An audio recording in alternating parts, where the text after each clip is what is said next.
like It's doing like things that'll help him out. I hate to quote The Sopranos, but it's like if you're holding in like a huge shit that's making you miserable, Yeah. and like you get to go to a place where like you get to sit in comfort and let it out. Mm-hmm. Like It's pretty much just a mental dump. yeah, It like rules. you just. I mean, trauma dumping is a Yeah. fucking shitty buzzword, but it's true. Basically, what it is. Mm-hmm. And it's also like Are we- all are we- this are we shit. rolling? It's all the shit you want to say to your parents, your friends, and all that, but they're gonna look at you like you're an asshole or a maniac. So you're like, well, I guess I'll just keep that to myself. You can go pay a lady to sit there and listen to it, and it fucking rips.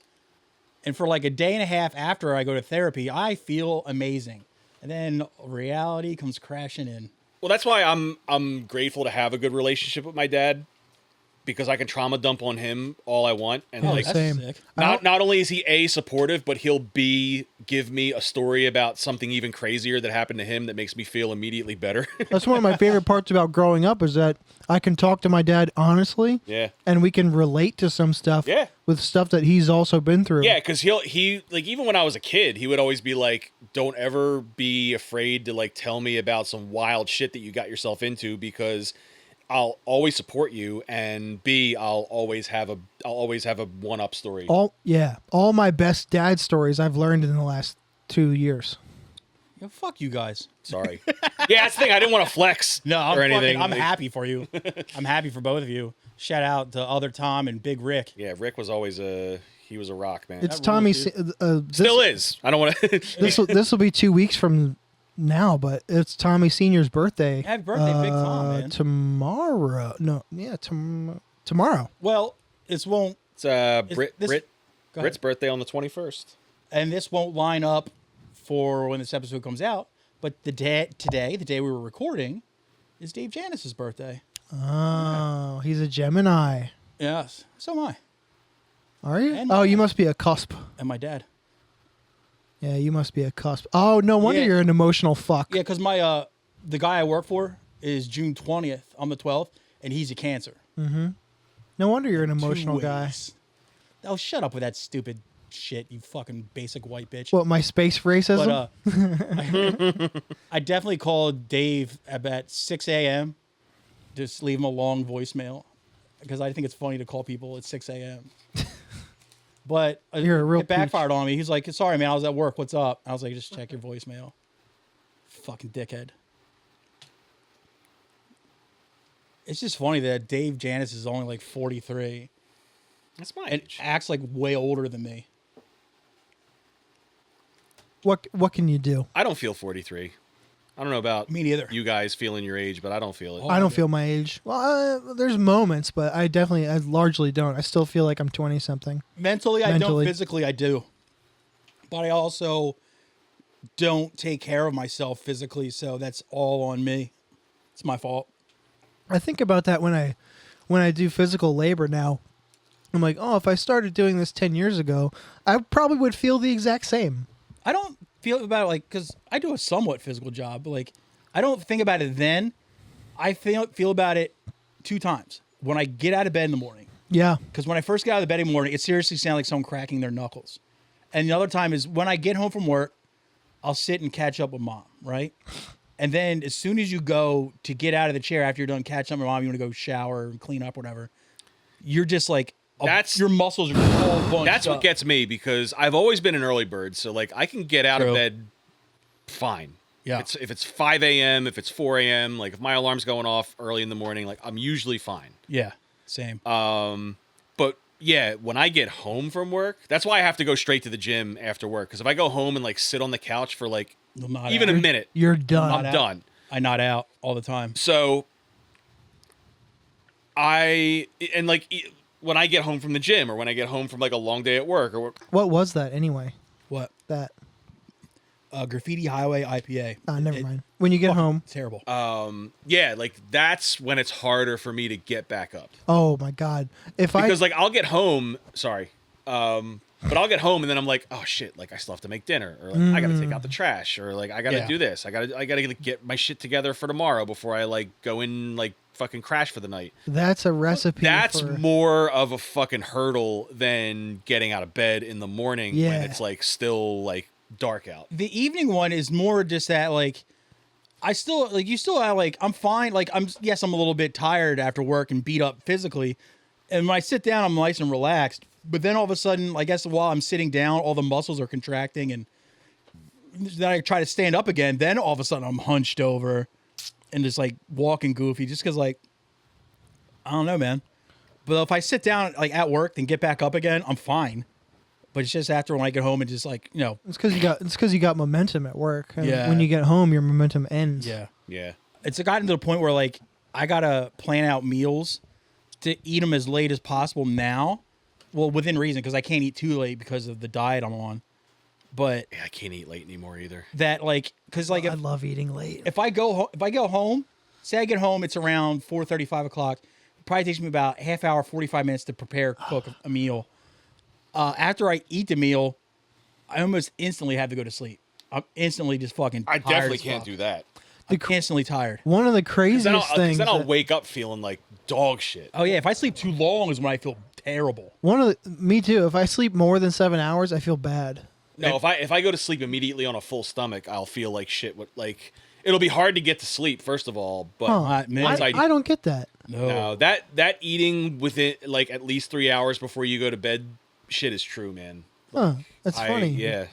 Meals put me out. One of my favorite last things to do of the day is have a couple snacks. Like if I go home, well, a snack is one thing, but like if I go home tonight, for example, My and, like, night Newton. and like make like a big ass meal, like dinner, Yeah. and then go That's- immediately to bed, like I'm fucked. yeah. Well, a big meal gives you so many calories and so much energy. Like I see that, but Maybe I'm just eating bad. I don't get energy from food. I can eat like a snack before bed, but I'm talking like fill up on something and then go immediately down for the night. Like that fucks me. When yeah, that I can't.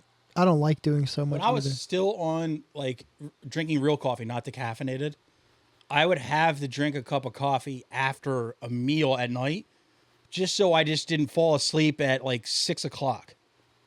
You know, I would just make a small pot of coffee, drink 2 of them, and then I could at least stay up till 9 or 10. See, You know what I mean? if there's a lot of studies that show that if you have caffeine past 2 p.m., you will have trouble going to sleep at night. Do you guys dream different? I almost never dream, period. Okay, then, Mike, this is pretty much just said to you. Is there, like, I'm trying to figure out what it is I'm doing, but some nights I have the most vivid dreams that when I wake up, you know how, like, normally you wake up from a dream, you're like, oh, this is what the fuck? And then 5 seconds later, you completely forget it. Oh yeah. That happens to me That's pretty Yeah, often. yeah. normal. I'll wake that- up and have like very vivid recollection of what just happened in my dream. And 2 seconds later, And by the it's time out. I'm like 10 feet away, like in By the the time shower, I put my clothes on, Yeah. it's gone. yeah, by the dude. time I'm in the shower, I'm like, wait, what? Okay, you know how that, you know that you had one. well, Yeah. you know how that whole process, you're looking at 3 minutes. Yeah. yeah. Right? Now, have you ever woken up and your dream just sticks with you so hard? It's like a good 10 to where you can really and no, I'm wrong. After 10 minutes, like at the 12-minute mark, you've completely forgotten. But for those 10 minutes, you're just like, fuck, like, oh, it's like it's hard for you to come out of it. I'll do you one better too. Is like you'll have one so interesting that you're like, oh, I need to tell somebody about this later today. And then when it's come time, The only thing I do sometimes, like if it's a funny dream, I'll text it to somebody That's at a like good idea. 4 a.m. I got in and the annoy the habit. shit out of them. But When I first got an iPhone, my very first iPhone, I got in the habit of writing my dreams down in the Notes app. And unless I have a dream that I forget a couple of minutes later, I almost never dream. I think including this year, I've had something like 20 or 25 dreams since like 2011. I have like 3 a night. I wish I could have more dreams. This is me flexing on you guys with your good dad stories. Well, Happy Father's Day. Happy once, Father's Day, everybody. yeah, It's soon. once maybe twice a week I'll remember a dream. But like, But most of the time, like They're all gone. I'll black out and wake up in the morning and have no recollection of what happens. for the last, I'd say 4 months, I've been having these ultra vivid dreams that take a while to snap out of when I wake up. Oh. And I'm trying to like think back, like what am I eating before? Like, am I eating something? Am I doing something different to where, like, that would be like be a cause? Like, maybe, like, I don't know, there's too much garlic causing it. It's like, you know, playing video games before you go to sleep. You know, like, and I just can't figure out what's causing it. And it's just weird. People claim like a million different variables. Oh yeah. What's Fuck causing up it? The your- world's causing it. Go into it. Do it. Do it. I'm not. Do it. I've done it please. too many times. I don't give a shit. I love this bit. What causes it? Information. I'm overload. chewing chocolate. Just to get out of doing the bit. You dickhead. I'd rather listen to him chew. I have a birthday coming up. I want that bit to come out on my Oh birthday. yeah, you do have a birthday coming. So I want that. That's all I want is you just to do the fucking giant mnemonic bit. But anyway, welcome to the Irrelevant Literate podcast. I am stupid. He's also retarded, and that's Tom. But yeah. Happy birthday, Dave Janis, future Tommy, Aw. future Brit, Tommy Senior. Tommy Senior, Brit the shit, and DBJ, the ghost. But Ice cream Dan Porbley. That's what I was gonna say earlier. If I have like a real sweet treat like ice cream at night, it puts me right out. oh yeah, sugar fucks me up. Immediately. So- not a sugary, not candy, not soda, but ice cream. I'm within 30 minutes. I'm like about to. My eyes are closing, Dude. and I'm fighting Caffeinated fighting coffee? sleep. Caffeinated coffee has zero effect on me at night. I wonder why. Yo. If I have a cup of coffee or like espresso after dinner, that's like the kiss of death. Like that'll knock me out. Let me ask, yeah, dude. I was just gonna bring something you talk about having a nice treat at the end of the night. Like I think it's been 5 or 6 years since I went full decaf and stopped drinking caffeinated coffee and shit. So like I just haven't had it. But it was last night. Sorry, Ben and Jerry's was on sale at Acme. I'm a weak man. The coffee toffee crunch, dude. I had about half a pint of that shit. The little cup of Ben and Jerry's, whatever. Was that a cup, a pint, whatever? The whole container is 1 pint. Okay, so I had half of one of those of the coffee toffee crunch, and I was fucking bouncing off the walls, like really like coked out annoyingly for about 45 minutes. Just like my muscles were fucking twitching. Something about Oh. like my body just knows when it's time to go to bed, and no matter what kind of stimulants I put in it, What a gift. When I it's was just I'm down. when I was going nuts on like doing If I real drink coffee in the morning, I drink it all day long. It still perks me up, but I'll drink that same coffee at night, and it's like it's just like a warm beverage. It's like warm milk. Like it's just fucking puts me to when bed. I was still on caffeine, like I was drinking it from wake up to fall asleep. I think if you do it like that, your just tolerance is so good. You can fall asleep, whatever. It's not a big fucking deal. But That's probably all it is in reality, but it's tolerance. yeah. But now, like I said, coffee toffee crunch from Ben and Jerry's had me tweaking, dude. I was like, damn, I really have lost it. Because like a cup of coffee at night was always a nice, relaxing thing for me after work. And now, like decaf still is to that. Mm-hmm. But yeah, anything sugary. If I eat like just a small amount of ice cream, I crash out from sugar like almost instantly. What's the legend that most restaurants only serve decaf no matter what you ask for? Yeah, I didn't hear that. I never knew that. yeah. Because they don't want you getting all fucking jacked up and like not leaving your table. Mm-hmm. Huh. They want more turnover. They want to turn it and burn it, so they Yeah. would just give you decaf. That might just be for like dinner service. I think so. Yeah, I know most of the WAP shops do that. Like if you get like like those fancy pants coffee drinks at like Italian restaurants, normally it's just decaf. But that, and I think it's probably cheaper to buy bulk decaf than the regular caffeinated coffee. I don't know. I feel like it'd be the exact same. I tell people I drink decaf, and they look at me like I'm a fucking mutant. Yeah. It does suck though because I can't get the good fancy pants coffees I used to get because you can't do like there's no decaf espressos and shit like that. It's not a thing. So I can't go fancy coffee drinks. So that does suck, but you know. You got to get yourself a nice, what the fuck is the ice cream with coffee on it? Coffee ice cream. No, it's not coffee flavored ice cream. It's like a scoop of ice cream and coffee. Fuck. Seems Well, they put coffee grounds on it. No. Or like the chocolate espresso beans. It's I've had those. It's not a cortado. It's cortado. It's something. It's not a. Cortana's that chick from Halo. Sure. That's all my gamer homies. I don't know. Oh, Fuck. Yo, speaking of, dude, Edie's ice cream, espresso chip, was the most next level shit ever. I don't know if I ever had that one. So good. So fucking good, dude. Dude, I miss like foo-foo coffee drinks. 'Cause I used to love the little cup coffee drinks, the ones that are like, you get in a cup like that big. Man. Oh, it's so good, but. Feel Affogato. fancy as fuck. That's what it's called. What's it called? An affogato. It sounds like Never you just heard called that me one. like a A sexuality slur. Yeah. It's like, hey, these affogatos, they move in the neighborhood. They got their salmon colored shorts on. It's like, Jesus Christ, Tom. Take it easy, pal. I mean, I don't like them either. But Yeah. I don't like people who wear salmon colored shorts. No. Drive $90,000 trucks. I think Fuck I'd 'em. look good in salmon color shorts. I bet. Because I have salmon colored thighs sometimes when I get chub rub. Did you just look at my thighs? I did. Yeah. What do you think? I could see it. I hope so. They're big enough. I, You s- can't. I see them. If you can, I'd say, yo, we got to check them glasses. So, off and on for the past couple months, March Madness. we've been, it started off as a March Madness thing. We've been paying tribute. June Jubilee. June Jubilee. Ah! We've been, no. You're that was way too- better at this that- than me. That was too much. Dial it back a little, okay? Sorry, We've I'm been, just happy to be here. Taking the women behind the men that have held down the Oval Office and boosting them up, and then being misogynistic and rating them on their looks. We are down to how many? 16. 16 beautiful buxom babes of the Oval Office.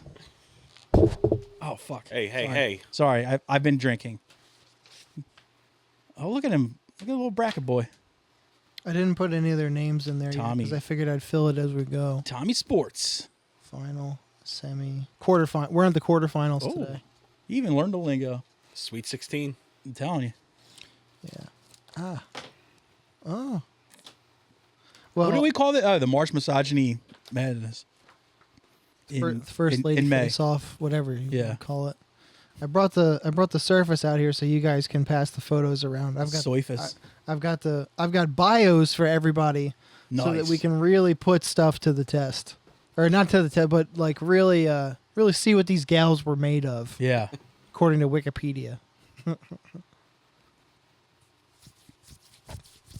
Fuck you looking at me for? I don't know. Oh, I'm 'Cause you're fucking- good looking. I had this shit plugged in all night and it's telling me the laptop's dead. Let me go get the charger. How was your day? Well, I've unlocked what I think is my new favorite side hustle: Okay. power washing. Oh, so fun.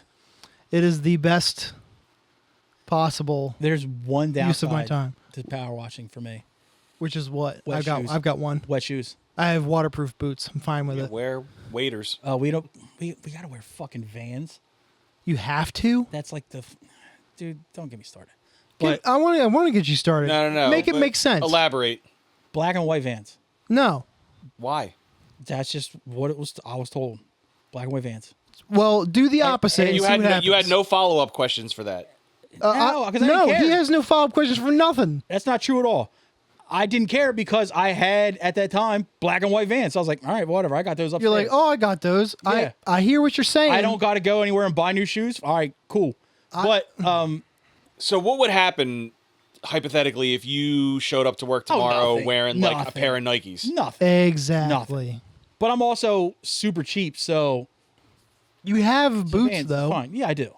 But just even like sometimes like even if you wear like Crocs to power wash, you get wet Crocs. I tried that at first because I was like, oh, water, Yeah. you know, It but I still was like, sucks. yeah, I was like, I have waterproof Thorogoods Yeah. that I bought specifically for working in the wintertime and in the snow. And it was a night and day difference. It It was also so much makes better. a difference figuring out that you should wear long pants when you power wash. I've still got them on. You know, because Well, debris sometimes, flies like, around you're and just, like, shit. You're just like kind of like moving the wand and it might hit your ankle. Pause. You're just like, oh shit, like that fucking kind of stings a little. It's like when I was a kid and I learned you have to wear long pants when you use a weed whacker. Uh-huh. That's a lesson you only That's a learn one very time. brutal lesson. There's something I'd like. Blade of grass going like a million miles an hour, just smacking your shin. There's something I don't like about working in shorts anyway. It super depends on what I'm doing. Yard work for sure. I can't. Because even if like you're like pulling up like you're just pulling weeds and shit, if that shit brushes your shin, Yeah. unless you go shower immediately, your shin's gonna be itching the rest of the day. Yeah. Right. It just sucks. Yard work is always followed by a shower with me anyway. So if I cut the grass, I can probably pull off shorts. But like No, not even that. Across the board, anything work wise, I need to wear pants. Even cutting grass, dude. Because I remember you would take you always wore beater shoes to cut the grass because you're gonna get grass stains. Yeah, I do Crocs. And then you pull like your socks off, and you're like, all right, there's stains on the socks because you're cutting grass. And then you have like this weird ring around right above your ankle from that would just hit. It's like just because there's grass stains. Like you have a weird green ring around there. So yeah, I didn't get that. I just don't like what it does to my Vans soles of my shoes. that's the only all that power washing fucking rips. Oh, power washing fucking rules. It's not even bad in the winter. No, I will say the only thing, but it's because I haven't ever done it before. But because when you hold it in your right hand and your left arm is forward, you turn your head. Yeah, My neck is really sore today Yeah, that'll happen. from the king in it. So all day today when I was doing it, I did the opposite hand so I could balance one it of my out. favorite days at work. All we did was power wash the siding of 2 houses, and I normally hate being on ladders because I have a problem with heights, but you do it because you have to. You have a propensity to fall off of them That's too. very true. I'm very top heavy, and I'm not very coordinated. But like, dude, I was just, and like this, the thrum of the engine is just soothing and relaxing. I know. Oh my god! And then the vibrations, like going through your arms, even that's kind of relaxing. You're just like, yeah, this is great. And there's some. It's like I was texting like this lady that I watch their dogs for sometimes, because she booked me for a couple of gigs in the next couple months too. Gigs? But You're gonna rock out to the dogs. That's fucking sweet. Gig, son. When you're a musician, a job is called a gig. This is a Simpsons reference. Huh? Sorry. I figured. Yeah. But I was like, if you ever need any power washing done, hit me up. It'd be funny for like, if you ever need power washing done, ask your fucking dog. Oh, that's adorable when you think about it in your brain. Visualize that. A dog power washing. It's probably It's adorable. what, 3 times better than you doing it yourself? Oh, absolutely. Yeah. Oh, well, that's what I was about to say. Like, I told her, I was like, she was like, oh, my husband has also just gotten into power washing too. I was like, there's something, it's like 2 times more satisfying than like the vacuum marks on a carpet. Like Back to your cutting grass. I had that too. Getting the perfect lines. Hell yeah. Fuck.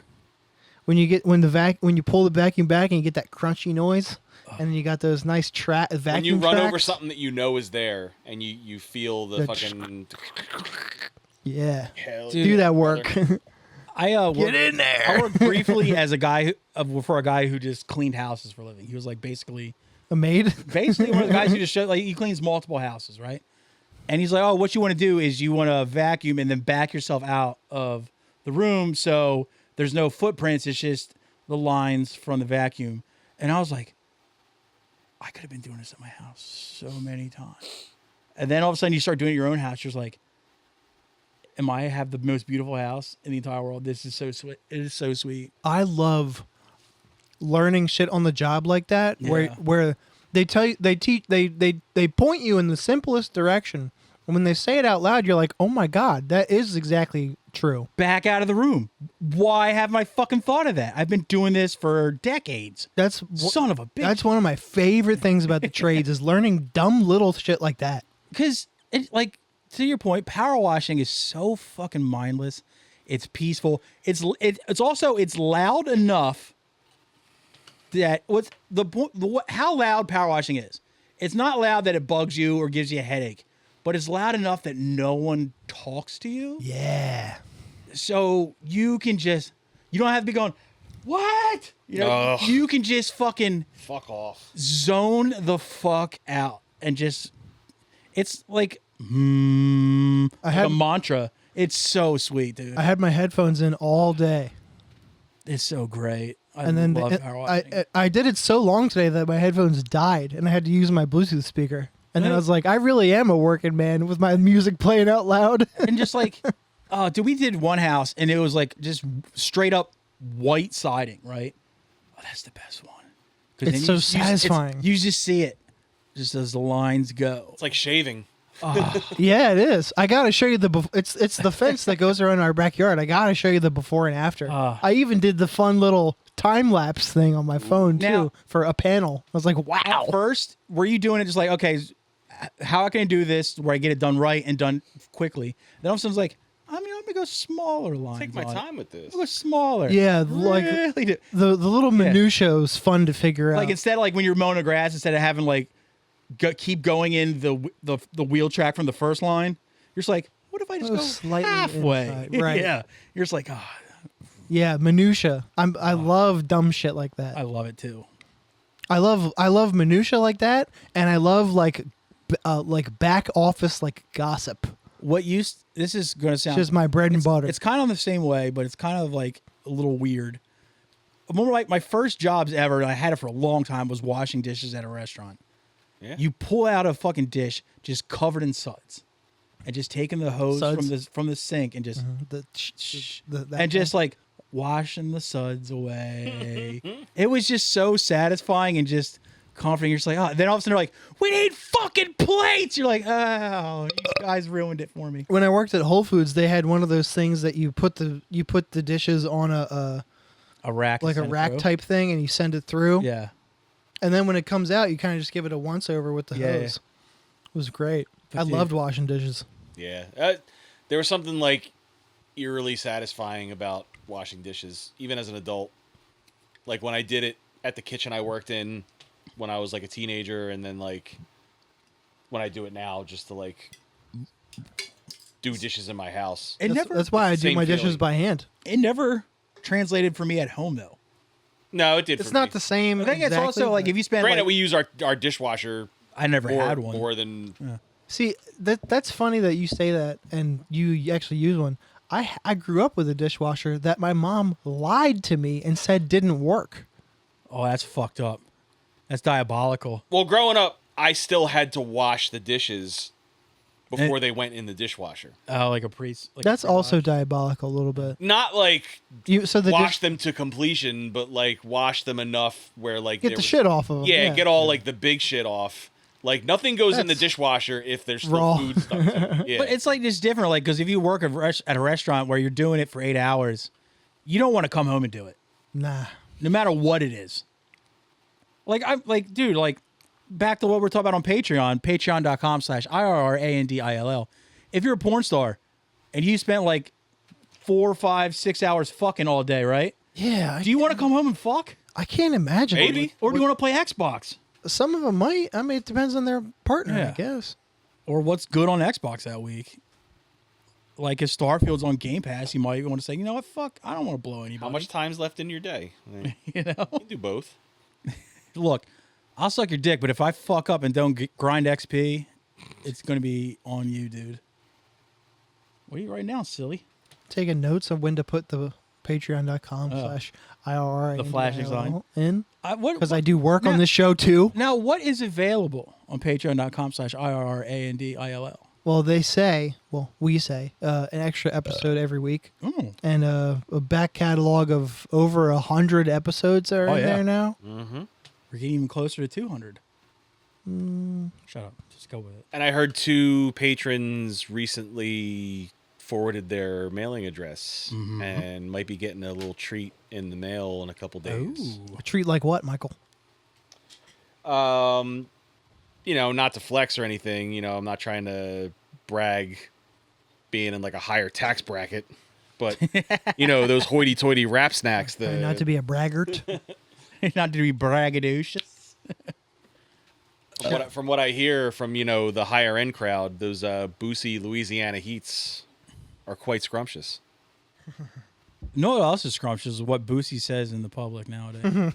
But yeah, Not so much, but so cool dudes like Brian Pasca and Kenny Rushka are gonna have some wrap snacks coming their way soon. Time for our Patreon. Well, they may have them by the time this episode drops. I sure hope they do. They probably have the fucking dust from all that shit on their fingers right now. Or on the sides of their couches. Oh, amen. The underside of the arm of the couch, yes. So much Cheeto dust. Yeah. So the surface is ready. You just have to be wary of like passing it around with the wire. Yeah, as long as you just turn around and show me, I'm fine. All right, let's do this. Back to March Madness Misogyny, First Ladies Edition. Do you guys have any picks for your dark horse? Who do you think is going to be your win? Well, I can't answer objectively because I did the research on him, but I'll say it right the fuck now that my front runner is Rose Carter. Same. Oh well, But good. But there have been upsets in tournaments past. you might be pleasantly surprised. There have been upsets. That's all I'm going to say. And once we crown the queen, First Lady, we will, all three of us on camera, jerk Stroke off to her, yeah. and just fucking bait. Please don't let it be Hillary Clinton. You know, it's like when we started this. Hill dog. He'll do. When we started this contest, like we each had our own front runners, and then Oh, yeah. and then we looked at the photos and we're like, that one could win, and like there was favorites like Nancy Reagan because of her reputation, and there's Jackie O's. Laura Bush was a big surprise. True. Fucking Dolly was a big surprise. The biggest surprise of them all. Barb Bush. Yeah, two of them. Barb Bush in her prime, like when she was younger. 60s Barb Bush, Yeah. not bad. Yeah. And also like Again, to my first point I made about Babs Bush is, do you ever see a picture of her and HW in a picture together where he's not smiling ear to ear? it's true. There's something to that. She had lived longer, she would have fucking told the real story of who the real throat goat was. Possibly. Well, let's get started. Well, shall real we? legends don't talk about their... That's fucking right. They don't. I Yeah. read that on a shirt once. They keep their mouth shut. Honestly, Well, the weird no, thing they don't. was- hey, Their mouths are full for other reasons. honestly, that shirt, it was Barbara Bush's shirt. That's weird. Okay. You want to get started with Yeah, because I best- just bombed right there. So you just want to. Oh, Kitty. Kitty. Kitty Foreman. Bess Truman also. Elizabeth Virginia Truman, born February 13th, 1885, died in October 1982, GBNF. was First Lady of the United States from 1945 to 1953 as the wife of President Harry S. Truman. She had previously served as Second Lady of the United States from January to April Dead end 1945. At 97 years, 247 days, she was the longest lived First and Second Lady. She was alive for a couple of months after I arrived. Yeah. Huh. She shepherded you in. I missed my really. shot. So she died when I was 37. Born in Independence, Missouri, where she kept a home her entire life. She had known Harry since they were children, though she did not return his affections until adulthood. She was Playing Man, hard she was a paper chaser. She was playing hard to get, dude. She was playing hard to get. She was strongly affected by the suicide of her father when she was 18, which Why is that funny? My dad killed himself. I want to go blow Harry.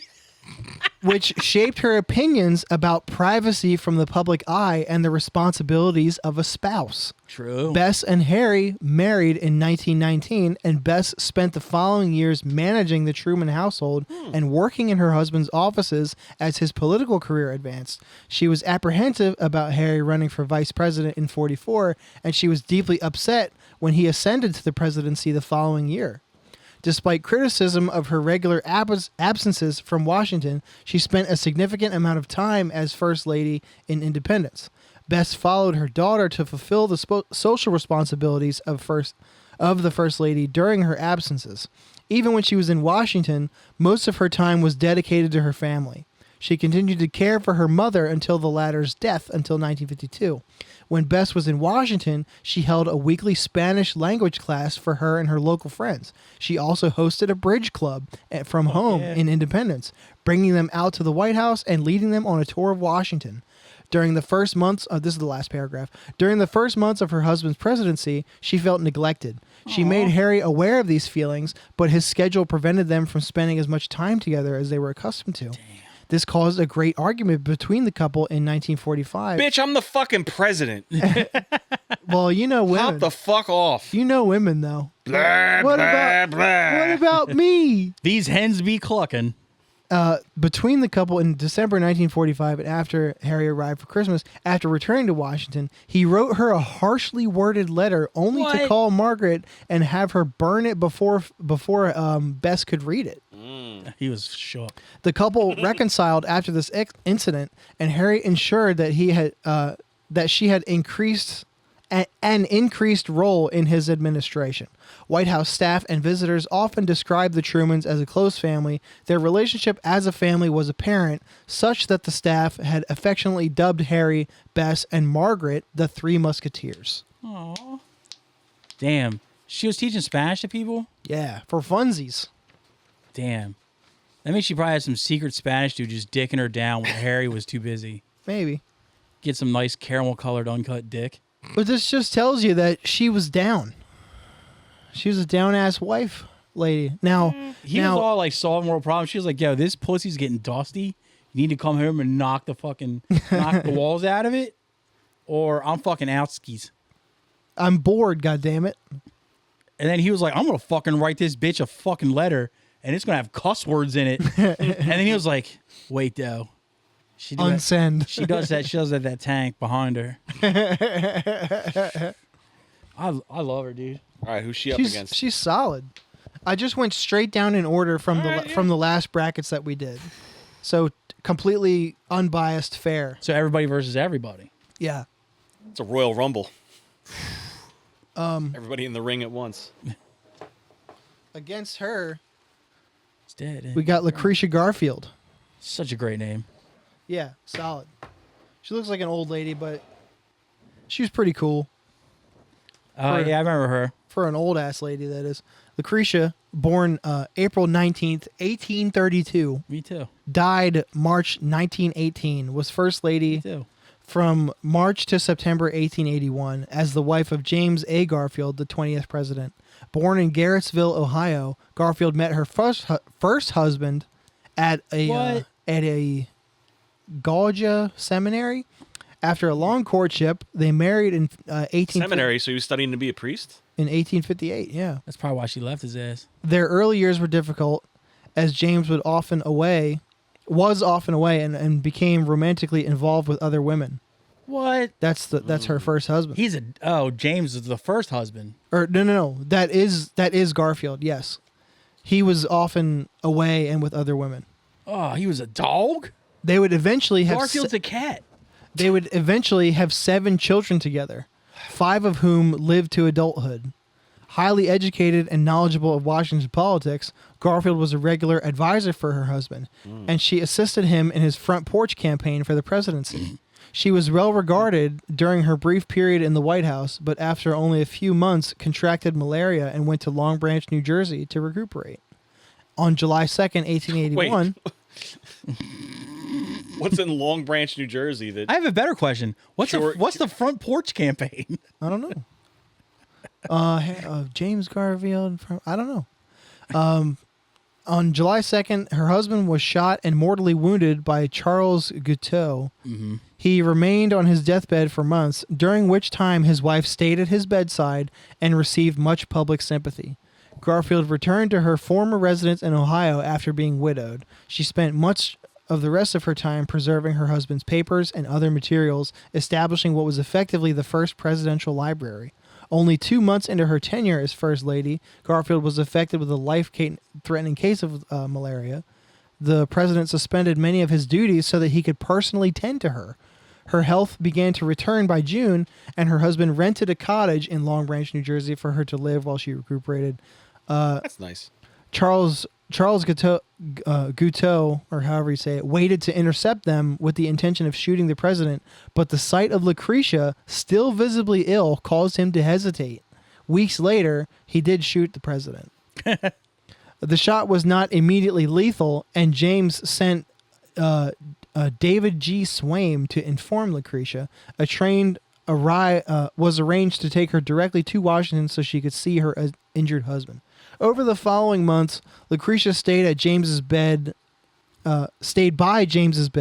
as his injuries became infected and his health deteriorated. She insisted that her own personal physician, Susan Ann Edison, one of the county's first female physicians, was amongst those treating the president. Garfield's anguish while sitting at her husband's deathbed earned her widespread sympathy and admiration. And then President Garfield died on September 19th, 1881. I mean, pros. Her name's Lucretia. Pros. Her last name's Garfield. Cons. James was out there dicking down all these other women and she just fucking took it? Back in the day. Still stood by his side after he got clapped. Now, still though. I mean, that's loyalty to a fault right Bess Truman would not have stood for that shit if Harry was dicking down other broads. I don't think so. She's OS. I mean, Lucretia's older S, but... Yeah, the oldest S, some would say. there. Which probably not justifies, but explains why she stood by him. Because you didn't have a choice. Yeah. Best money don't take no shit. Best money gets my vote. Same. Yeah, I think that's unanimous. She would girl boss the shit out of stuff, dude. I agree. She would have loved the Spice Girls. She couldn't believe the Spice Girls. She was still alive when they came out. That's what's up. Yo, it's best in 2024. Well, if she died in 82, she was around for not the Spice Girls, but Duran Duran. yeah, early Duran Duran. 1884. Or are you talking about Bess? Never mind. Best. Yeah, Best. she died in 1982. Best money. Well, now we got our next contestants. Hey. That Why is Lily Girls taken to in the bathroom of a thrift store yesterday? because people are still biting her iconic style, clearly. Oh, fair enough. Florence Mabel Harding, August 15th, 1860 to November 21st, 1924, was First Lady of the U.S. from 1921 until her husband's death in 1923 as wife of President Warren G. Harding. Harding had initially studied to be a concert pianist before eloping with her first husband in 1880, Pianist. with whom she had a son. Was it a 12-inch pianist? You don't even know what you just said. I don't. I have no idea what's going on. What's happening? Sorry. The couple divorced in 1886. Boo. Florence remarried to Warren G. Harding in 1891 and began working with him in running the Marion Star. They remained married until his death in 23, despite his frequent infidelity, leading Florence Florence to consider divorce more than once. She was very supportive of her husband's political career and helped him advise on his political opinions. As First Lady, Harding was the most visible to hold the role in decades. She was outspoken on her views on women's rights, animal rights, and prohibition. Wait. You say animal rights? Yeah, She's literally wearing a fur around her neck in this picture. I see it. It looks like some kind of fox skin, maybe. a mink. And she's pro-prohibition? She's anti-prohibition. Oh shit, yeah. What's up, girl? Well, it was really bad for the country. It Yeah. was. There was more crime with it than without it. Us. All right. Let's see. She also worked to protect her and her husband's images. Florence became active in animal rights and joined the Animal Rescue League, Humane Society, and ASPCA. She spoke out against animal cruelty and gave freely of its literature to friends. Now, maybe this skin that she's wearing is a fake? Could be. Did they have that? Oh, yeah. Yeah. That's been around for a long time, faux. Like That's faux easy. fur? Faux leather, maybe not so much, but faux fur for sure. Okay, I didn't. Faux sure. There it is. Tommy, god damn it. Well, was she one of those, like, said. I'm an animal rights activist when it's convenient? Like, I mean, I'm not vegetarian. I won't stop wearing fur, but, you know, dogs and cats are adorable. Yeah. So, But fuck fish. Yeah. It's over 100 years ago, maybe. In a brief autobiography in 1916, she mentioned her fondness for horses and her concern about their abuse. Florence did not like automobiles, but relented when making frequent trips back to Marion. In Washington, D.C., Florence stuck up a fast and lasting relationship with the mining heiress and socialite Evelyn Walsh McLean, frequently playing bridge and visiting movie theaters. As a result, Warren wrote to Dr. Sawyer in 1917, Mrs. Harding is well and looking better than she has for the last 3 or 4 years. Ever since she sucked off that horse. Yeah, Mr. Hands. Both Warren and Florence were relatively progressive on the subject of race, although the Horses? The president largely toned down his rhetoric when giving speeches in the South. An important exception to this was a speech in Alabama in which he favored equality between the races, while Florence loudly applauded a black band in a parade. Florence fought racism in under-the-radar ways. She pressured her husband to rescind an appointment of Dr. Helen Dorch Longstreet to a political position since she favored rule by white men only. Damn, dude. All right. So she was progressive. Behind the scenes, Yeah. even. Well, she's probably like, look, I can't fuck these horses, right? So what's the next best thing? Black musicians? Let's go. See, All right. She got like pony dick. So good for her. I'd like to try some cocaine. Would you like to try some pony dick? And also, she's kind of hot, dude. I'm sorry. What's her competition, though? She's got look. Or she got Yeah. looks, yeah, for sure. Now, if you told me she was 35 in that picture, I believe it. I'd be like, yeah, probably. I'm glad that you did these in black and white, the printout pictures, because I don't want you to run out of cyan. It's a real pain. It'll stop printing no matter what color you run out of first, though. Oh, that sucks. It's true. But somehow you always have yellow still. Yeah, there's not a lot of yeah. yellow shit that gets printed out. Next, or against her, Unless we you're a got piss freak. Or Coldplay. Letitia Christiane Tyler. Oh. November 12th, 1790 to September 10th, 1842. She was First Lady of the United States from 1841 to 42 as the first wife of President John Tyler. After meeting in 1808, the two married in 1813. She managed their plantation in Virginia, while her husband progressed... Plantation? Yeah. Virginia? 1700s? Hey. Advanced his political career at the state capitol and in Washington, D.C., accompanying him only while he was governor of Virginia. She had a stroke in 1839, which then left her permanently disabled. Damn. Tyler became the second lady of the United States when her husband became vice president in 1841, and she became first lady when President William Henry Harrison died the following month and her husband ascended to the presidency. Tyler was unable to perform the duties of a first lady due to her health, delegating them to her daughter-in-law, Priscilla Cooper Tyler. She died of a second stroke in 1842, becoming the first person to die while serving as First Lady of the United States. She just be stroking. She stroked out. Had to shan that shit off the pea coop.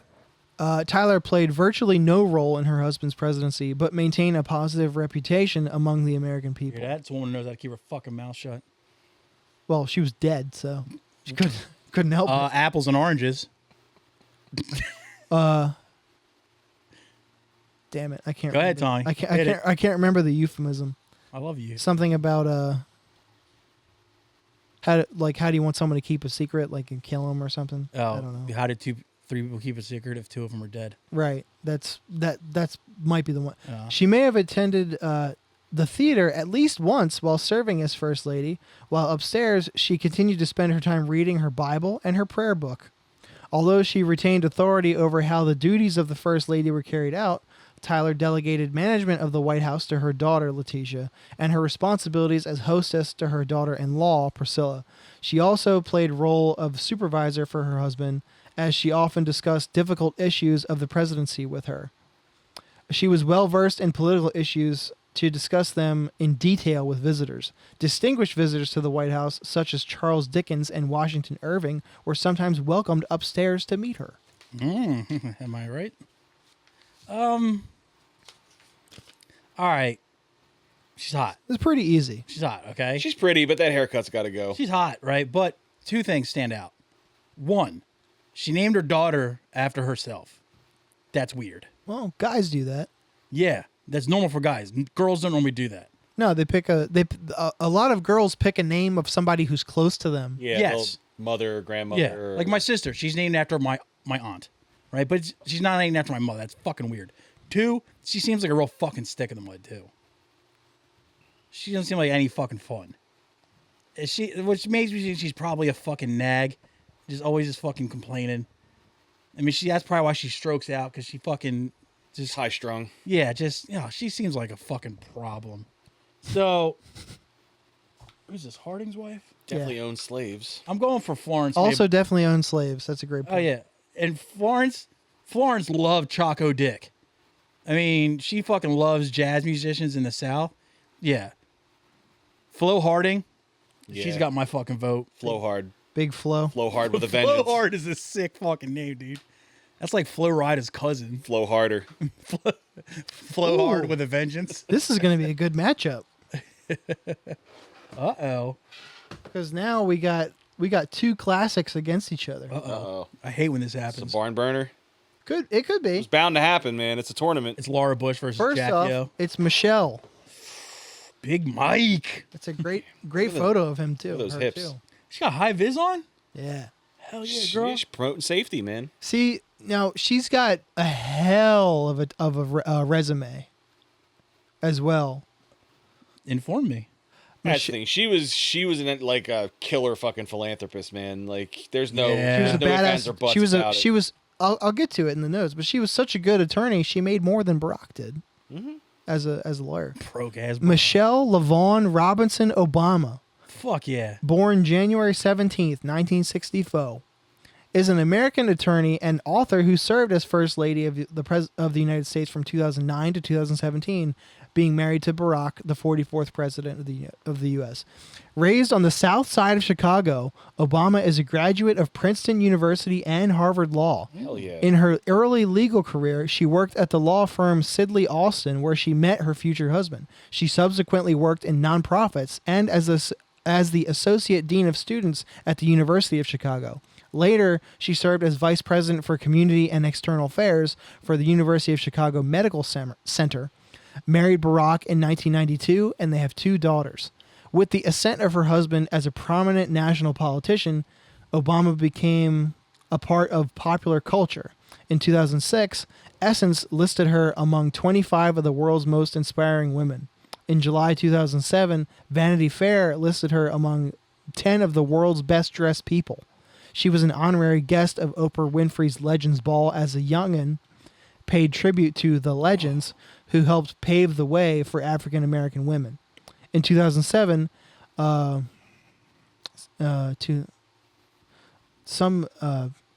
must have accidentally deleted the name. A magazine listed her 58th of the Harvard 100, a list of the prior year's most influential Harvard alumni. Her husband was ranked 4th.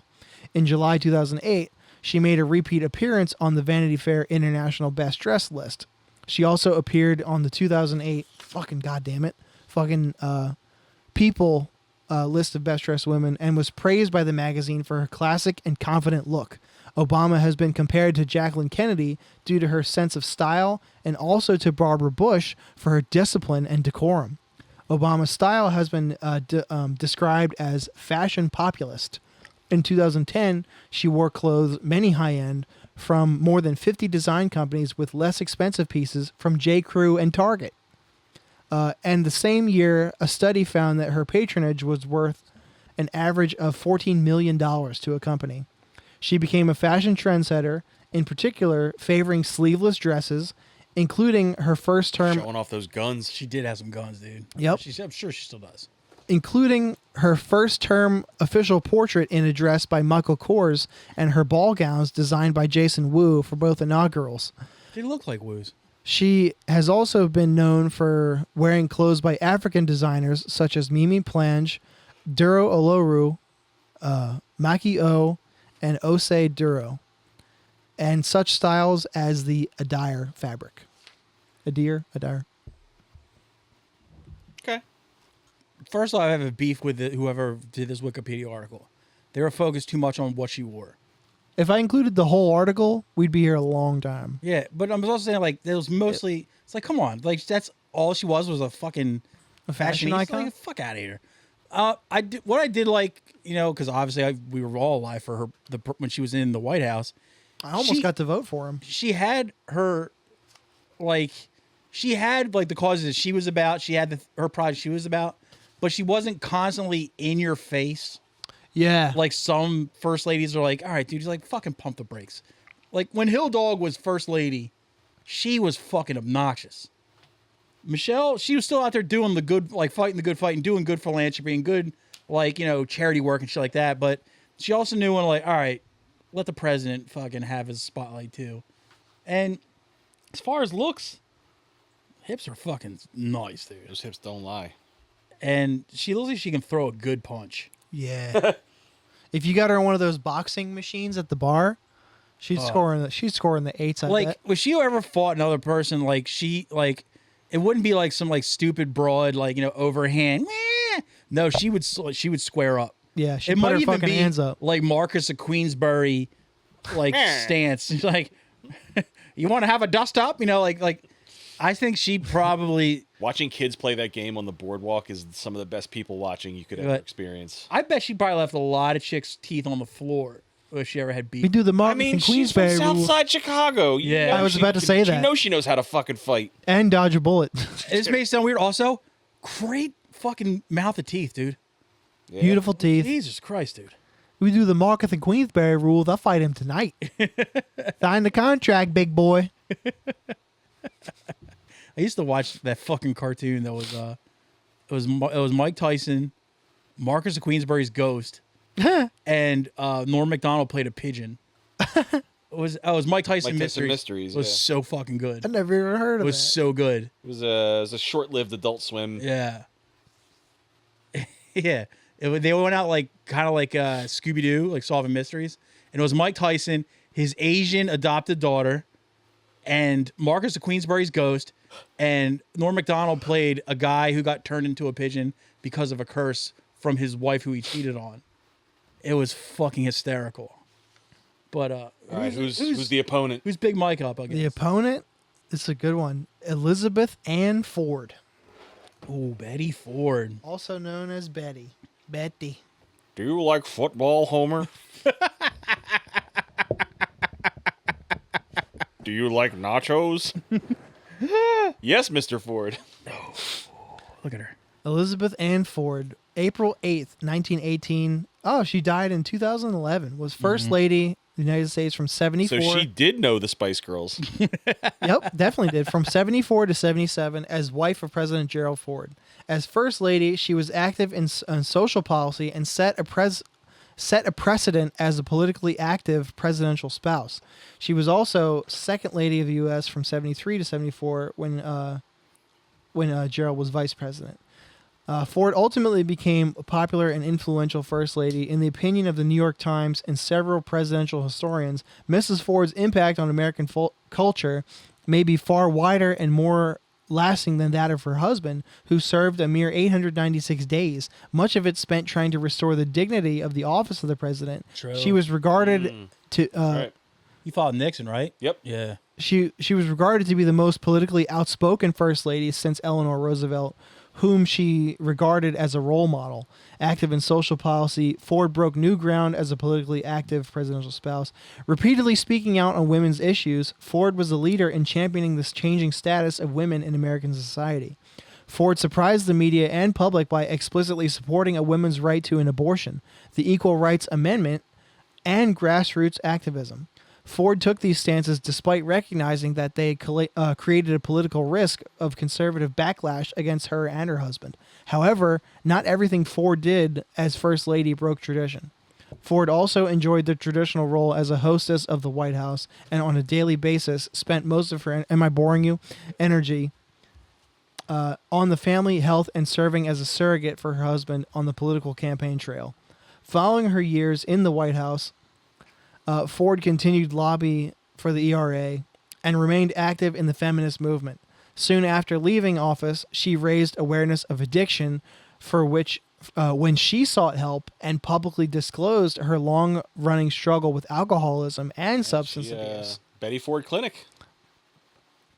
After recovering, she founded and served as first chair of the board of directors of the Betty Ford Center, which provided treatments and services for people with substance use disorders. Ford also became involved in cases related to HIV/AIDS, and for years after leaving the White House, Ford continued to enjoy great influence and popularity, continuing to rank in the top 10 of Gallup's annual Most Admired Women poll even through 1991. Yeah, she spoke out more on the AIDS epidemic than actual sitting President Ronald Reagan did. A lot of people. That's the hard one with this one. I mean, because if we're going looks, honestly, Michelle Obama. But the philanthropy side, they're both pretty philanthropic. Yeah, they were pretty neck and neck, man. but look, Betty Ford Clinic has been helping people even after she died. Do you know what I mean? and she's not ugly either. Neither of them are ugly. But if I had my druthers, I'd go Michelle. But I'm saying off legacy alone and her lasting impact, I got to give it to fucking Betty. I think I'm going to side with you too. You can't fault Michelle for something she hasn't been able to do yet because she's still young. Yeah, she's still vibrant and Well, she started things. a podcast. Who knows Who knows what got- posthumous? but he's got a point. Legacy she'll leave behind. But he's Yeah, got a we'll point. see. She's a cultural icon. Yeah. Yeah. She's done a lot of philanthropic work, but I tend to lean towards people with substance and addiction problems more than I don't know. And also, what you said is pretty much the perfect argument. She started a podcast. She could have been doing all this other shit post White House, and instead she they signed a Netflix deal and started a podcast. It's you could have been opening centers. I mean, all this shit. Who knows? Maybe But behind the I scenes. don't know. podcast is going to have more influence than hers. Joe Rogan. But I'm saying she could hold just as much weight as a. But here's the thing: what do you think's more important, her podcast or the fucking Betty Ford Clinic? I'm not arguing that. He brought it up first, actually. If we're going looks, I'm going Michelle. If we're going, I'm going total package. Yeah, on we have all to go of these. total package. I think 20 years down the line, what Michelle's been doing isn't going to register. But I guarantee you, we'll have to see. But I guarantee you, the Betty Ford Clinic will still be open. But the Betty Ford Clinic mostly catered to elites. Betty, you heard in the news, you heard Betty Ford Clinic was actor or actress Yeah, it X was A-list celebrities with check problems. themselves into Betty Ford. It's not some dickhead from your block is going to Betty Ford. It's Charlie Sheen is going to Betty Ford. Well, A lot of good it did him. Yeah, Right? Tiger that center's name obviously carries weight, and Yes. people associate it with celebrities going somewhere to be treated. But maybe it does cost a lot of money. But the sad part is, so do a lot of treatment centers. It's true. There are regular ass treatment centers that no one's heard the name of ever that are $90,000 to go to. This is hard.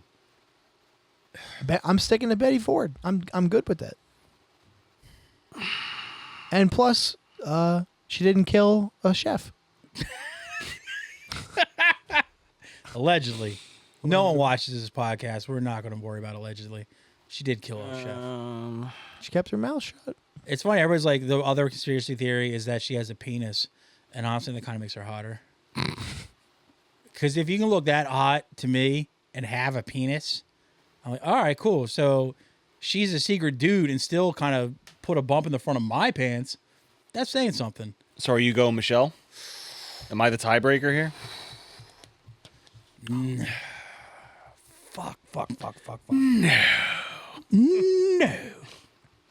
I'm going Betty Ford. All right, so my vote doesn't count.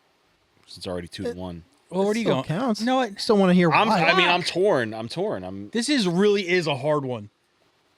Because like Got that right. As much as like the Betty Ford Clinic is a great thing, the fact that it kind of caters to Yeah, but Tom has a point. Most like really good clinics Yeah, maybe it's are only attainable to If they had a people with a fucking bank yeah. account. if they had a sliding scale, like, hey, to Charlie Sheen we're this much, to dickhead that works at Target we're this much. That's one thing. But also to what Tom said, the fact that post White House, she couldn't be doing anything, and she chose to sign a deal with Netflix and start a podcast. I feel Betty was more boots on the ground when it came to her philanthropy. Netflix and podcasts also didn't exist during her tenure. True. I bet though, if she had access, she would damn well try because she was outspoken back then. Yeah. They both they're both beautiful women. And they're both fucking just like seem to be really good people. Both got great smiles. Yeah. But fuck, dude. You know what? Michelle Obama. So we got 2 for Michelle then. Oh, I didn't. Mike didn't go yet. I thought you anybody said yet. Michelle. No, I was torn. said Michelle, you said said Oh, on that's that right. You said you were torn. I'm on the fence between both of them because I didn't mean to make it more difficult for you. Cold and I am torn. Well, if That's a yo. That Speaking sounds of hot banger. broads, dude. Natalie Imbruglia. Imbruglia, Jesus Christ. I would choke out my mother for that woman. she kept it together too. She still You're looks. She a still little looks good. late. This is how I feel. Cold and I am shamed, lying I'm naked naked on the floor. Yeah. Damn, Yeah. she should be first lady. She's an Aussie too, isn't she? Or New Probably. Zealand? Oh, she's a Kiwi? She's one or the other. Don't ruin her for me. What are you talking about? That makes her hotter. Southern weirdos. Southern hemisphere weirdo. No, that Okay. accent fucking brings me up. Hello. Fucking right. I just did a British accent. It's fun. I'm gonna have to say Betty Ford only by a nose because Not by a penis. she And Maron. spot on. Only because she did more with less. That is a great point. Oh. You know what? She didn't have access to the reach that a podcast or a Netflix deal would get her. You know what? She was a little more grassroots, That changes my vote. I think, than Michelle. And I think you're right. I think Michelle could be pushing a whole lot harder. Yeah. And let's be honest, she probably could have ran for a significant office by this point. She could have ran for president. She could have ran for president. And done well. Better than Kamala. Yeah. No doubt. You yeah, know what? at least people know Michelle. I'm changing my vote to Betty Ford because Michelle had all the avenues, all the outlets. Betty didn't. So, yeah, I'm going Betty now. But goddamn, that was a brutal fucking. Yeah, that was tough. That was a dogfight, That man. was nuts. Wait till this matchup. Oh no. Jackie? Well, first we have Jackie O. The next one in the stack. That is the best possible picture I could find That's of a her. great picture, man. She's damn, fucking dude. gorgeous. Jacqueline Lee Flawless skin. Kennedy Onassis. What was her maiden name? Does anybody know? Bouvier. Bouvier. Yeah, that's where they got Marge's maiden name from. That makes sense. July 28th, she's a Leo too, gang. Oh. Do you know 1929. where the Onassis comes from? Her second husband. Her second husband. It's fucking probably Aristotle. it's probably in the information Oh, I'm about sorry. to read. Fuck Spoiler me. alert, guy. Fuck me in the mouth. okay. She was an American writer, book editor, and socialite who served as First Lady of the U.S. from 1961 to 63 as the wife of President John F. Kennedy. A popular First Lady, she endeared herself to the American public with her devotion to her family, a dedication to the historic preservation of the White House, the campaigns she led to preserve and restore historic landmarks and architecture, along with her interest in American history, culture, and arts. During her lifetime, she was regarded as an international icon for her unique fashion choices and her work as cultural ambassador of the United States. She made her very popular globally. At 31, Kennedy was the third youngest woman to serve as First Lady, as well as the first silent generation First Lady. She insisted they also kept the family home away from the public eye and rented and rented Glen Ora at Middleburg. Although Kennedy stated that her priority as First Lady was to take care of the president and their children, she also dedicated her time to the promotion of American arts and preservation of its history. The restoration of the White House was her main contribution, but also furthered the case by hosting social events that brought together elite figures from politics and the arts. One of her unrealized goals was to found a Department of the Arts, but she did contribute to the establishment of the National Endowment for the Arts and the National Endowment for the Humanities during Johnson's tenure. Bonus points for me. Pretty cool. Yeah, art guy. After Robert Kennedy's death in after John F. was killed, she became close with his brother. Nice. Robert Kennedy. After his death in '68. He would have been president too. Kennedy would have, for sure, Kennedy reportedly suffered a relapse of the depression she had suffered in the days following her husband's assassination nearly 5 years prior. She came to fear for her life and those of her 2 children, saying, "If they're killing Kennedys, then my children are targets. I want to get out of this country." I mean, fair enough, because... Yeah. They weren't. She wasn't wrong.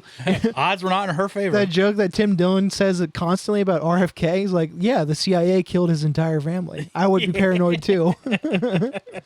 On October 20th, 1968, Jacqueline Kennedy married her longtime friend Aristotle Onassis, a Greek shipping magnate who was able to provide the privacy and security she sought for herself and her children. The wedding took place on Scorpios, Onassis' private Greek island in the Ionian Sea. Yeah, he was fucking loaded. Yeah. After marrying Onassis, she took the legal name Jacqueline Onassis, and consequently lost her right to the Secret Service protection, which is an entitlement of a widow of the U.S. presidency. The marriage brought her considerable adverse publicity. The fact that Aristotle was divorced and his former wife, Athena Livanos, was still living led to speculation that Jacqueline might be excommunicated by the Roman Catholic Church. Though that concern was explicitly dismissed by Boston's Archbishop Cardinal Richard Cushing as nonsense, she was condemned by some as being a public sinner and became the target of paparazzi who followed her everywhere and gave her the nickname Jackie O. Because JFK was the first Roman Catholic president, Yep. correct? Yeah. Yeah. And that was 35 years old. And that was a he big president. fucking deal too. Yeah. It was. It's still a big deal. All the Catholics love that motherfucker. What color do you think her nipples are? She's dark haired. Do you think like the pink ones that almost don't like register as nipples? No. Or do you think No. she has like the dark caramel ones? No. No, probably somewhere in the middle. They're probably that like darker hue, like reddish. And she definitely has those Yeah. 2 dimples right above her butt crack. It's not a bad I spot. don't know what those dimples are called, but that shit. Those are butt dimples. Those things are great. They actually have a fucking name. I forget what it is. Yeah, What fucking dimples? thumb warmers. Damn. It's like the dimples of Venus. That got no credit. That was It was great. good. It was like the dimples of Venus or something like that. But she definitely has, dude.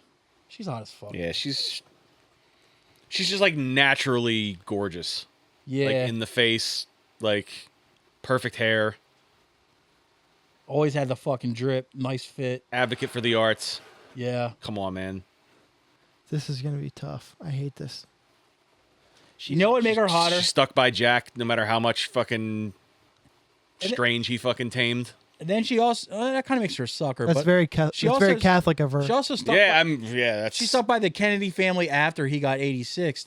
So that's kind of you got to admire Yeah, not that. for long though, because to 5 what years. Tommy said, like she was like, "I'm out of here. Like I'm a fucking target, just like my kids are." Yeah, but Well, She wasn't wrong. She thought of the kids to get them out. Yeah, of she there. wasn't I'd wrong. have been It didn't so- last if very she long, but she pivoted- tried. Instead of pivoting to Aristotle Onassis, if she just went with like some like union plumber from like Secaucus, I like fucking Jackie O rules, dude.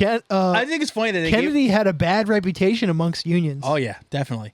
But Or I that was- love think that was like his brother. they were so mad at her they called her Jackie O. Like who fucking cares? That's A lot not of even people- like a slur or a name. It's not like they called her like Wide Glider Dick Licker. They called her Jackie O. Well, you got to think about basically her name. how you got to think about how socially conservative this country was 50 Yeah, years but ago. that nickname graced the cover of every tabloid Yeah. paper for fucking decades. But like I would Because never. she got like Princess Di level scrutiny from True. the fucking paparazzi. The only difference is they didn't kill her. That's true too. They probably never got to her. Yeah, because they probably couldn't. Yeah, because her fucking titties are too powerful. Damn, we can't go to Mykonos I know, right? Shout out fucking in the Ionian Sea. R.I.P. Dodie Fayed, dude. Yo. You're not going to like this matchup at all. Oh, you fucking dickhead. I didn't do this. This is totally in order. If of this the is bracket. RC, I'm gonna be fucking mad. Oh no. Notice how he didn't respond to your question. Ah no. Eleanor Rosalind Carter. You son of a bitch. August 18th, 1927. Wow. To live to November 19th, 2023. Yeah, dude. Was Yeah, an that's- American activist and humanitarian who served as First Lady. Very, very similar to. Sorry to cut you off. Very, very similar to like HW, like leaving this earth a mere month or two after Barbara passed away. Like, she went, and then Jimmy wasn't. Jimmy was like, "Fuck year? this." He was 100. Yeah, he lasted, I think, another year, Yeah, he That- just died. That maybe a year. that pussy was so good. He hugged the mortal coil as long as he could. 100 years. And then once that rose pussy dried up and he couldn't get it anymore, he's like, "Well, nothing left for me here." Dude, listen, Pack this shit. I'm gonna left. punch I'm not out. saying you're wrong, but she was no one-trick pony. Like, that is a natural, happy face. God, she's hot. She Like, served as she is just like the love. Like, you could feel. she's radiating. You love. could feel that aura. Like, Her baked goods are probably so banging. Shall I go on? please. Please. She served as First Lady from 77 to 81, American activist and humanitarian, as wife of President Jimmy Carter. Damn, I was Throughout there. her decades of public service, she was a leading advocate for women's rights and mental health. Their families were already acquainted when Rosalind first dated Carter in 1945 while he was attending the United States Naval Academy at Annapolis. This is a cool story. She became attracted to him after seeing a picture of him in his Annapolis uniform. Me too, dude. The two were riding in the backseat of her car of Yeah, they were. in the backseat of the car of Ruth Carter Stapleton's boyfriend when Jimmy surprised Rosalind by kissing her. Backseat action. This was the first in the time middle of traffic. Shut up. This is beautiful. This is the first time Rosalind had ever allowed a boy to do so on the first date. Oh yeah, boy. Tugs them heartstrings, dude. That was 1945. Rosalind agreed to marry Jimmy, Get it, in, Jimmy. in February He didn't finger her 1946. till 61. They got married the next year when she went to Annapolis with his parents. The couple had 4 children: John William, James Earl, Chip, Nice. Donnell What's Jeffrey, Jeff, and Amy Lynn. Due to Jimmy's military duties, the first 3 were born in different parts of the country and away from Georgia. During that time, Rosalind enjoyed the independence she had gained from raising the children on her own. However, the relationship... Stayed home and raised the kids. Didn't fucking cheat on him while he was deployed. Yep. Had a kid named Chip. Yeah, named her kid Chip. What's that? Gone now. On now. However, their relationship faced its first major crisis when she opposed Jimmy's resigning to return to Plains in 1953 after learning his father was dying. Jimmy reflected that she avoided talking to me as much as possible as a result of his decision and would interact with him through their children. She iced him out. The Carters were fans of the New York Yankees until the Braves moved to Atlanta. They said Oh, they're front runners? they never went to bed arguing with each other. Well, they're from Georgia. They went to so. bed That's fucking. age-old advice, man. They Don't went to go to bed. bed angry. They went to bed fucking. In 53, after he left the Navy, Rosalind helped run the family peanut farm and warehouse business, handling accounting responsibilities. Around this time, yearning for another child, the Carters discovered Rosalind had physical ailments preventing pregnancy. She underwent surgery to remove a large tumor from her uterus 12 years later. her obstetrician confirmed she could have another child, and their daughter Amy was born thereafter. Fuck yeah. Harvesting that nut. That's right, in many ways. Rosalind had different relationships with each member of Jimmy's family, becoming friends with his sister, who was 2 years younger than she. Rosalind gave her dresses that she had outgrown. However, she and Jimmy's mother, Lillian Gordy Carter, had difficulty living together. You know those mother-in-laws. No, I'm telling you, dude. In later years, Relatable. the couple rode 2.5 miles a day on 3-wheel electric scooters, and Fuck yeah. and they read the Bible aloud to each other in Spanish before they What? went to bed each night. Damn. What? In 1962, the year Jimmy was elected to the Georgia State Senate, The shit we did before the internet. from 1962 and until her death, she had been active in the political arena. Carter backed Lyndon B. Johnson in the 1964 presidential election, which she stated put her family at odds with other Georgianians and caused them to develop a closeness with each other Lyndon Doobie Johnson. over shared values that others opposed. I can't stop looking at this picture Right. and smiling back at it. God damn it. You really feel it, don't you? I'm putting them next to each other on purpose when I do Like- that, by the way. Listen, She it's true when you say that like real positive energy is contagious. Just like negative energy is contagious. Like you can feel a real vibe when it's put out there. Oh, she probably looks so good in a sundress too. I bet. This is a clear decision for me. Giving man. you like fucking I like sun tea. Sun tea is great. Yeah, like this is not like This is like a no-brainer, right? yeah, Rose Carter. like this is heavyweight versus heavyweight, but there is a clear winner. Like, don't get me wrong. Listen, Jackie O. Okay, I came around. on Jackie O's a 10. She's Yeah. a 10. I came around But- on her. I used to think she was Yeah, like Rose is a 37. Yeah. right. I used to think Jackie O was the most overrated first lady of all time, but I think she might be appropriately rated, especially for the time that they're from. A Yeah. lot of women were fucking butt ass ugly back. True. She does have a weird forehead, but Well, she is pretty. they were just super conservative about how they presented themselves. It's not that weird. There's pictures where her eyes are real far apart, and it's just Oh, like segmented like a fish. it's funny looking. She has trout eyes. But Looking like Admiral Akbar. truly, like you're so right. Rose is a 37. yeah. Yeah, Not bro. only does she have the looks, not only does she have the aura, she has the spirit, she has the brain. Just she radiates beauty And I also in all senses. even though you'll never see it because she always dressed modestly, she's probably built like a brick shit house. Maybe. She got life-threatening surgery just so she could have another child. Yeah. That's fucking Just so she could get Yeah. fucking cream pied by fucking by the nut farmer. by J Nuts. J J Nuts. J Nuts. That's a way cool nickname, dude. J Nuts. Come on. Dude. Yeah. This contest is over. Give that man the $10,000. And Jimmy Carter was beloved his whole life. Yeah. he was probably packing a mule too. Oh yeah, Southern boy like that. Neither of those two went to bed angry because I mean, she had a secret tank ass and he had like just a fucking lap hog. I bet she like he grinded for fucking Habitat for Humanity Yeah. like well into his 90s. yeah. You know, it probably took him Like a year it to wasn't finger her. until he was in hospice care that he Yeah. wasn't like boots on the ground like Yup. still out there fucking Just working. shows you can take the man out of the trades, but you can't take the Jesus Christ. I'm out of here. I hate new Tom. I hate new Tom so much. Big Thermos Tom peanut sucks peanut balls. farmer. All right, keep him moving. This round's over. Better.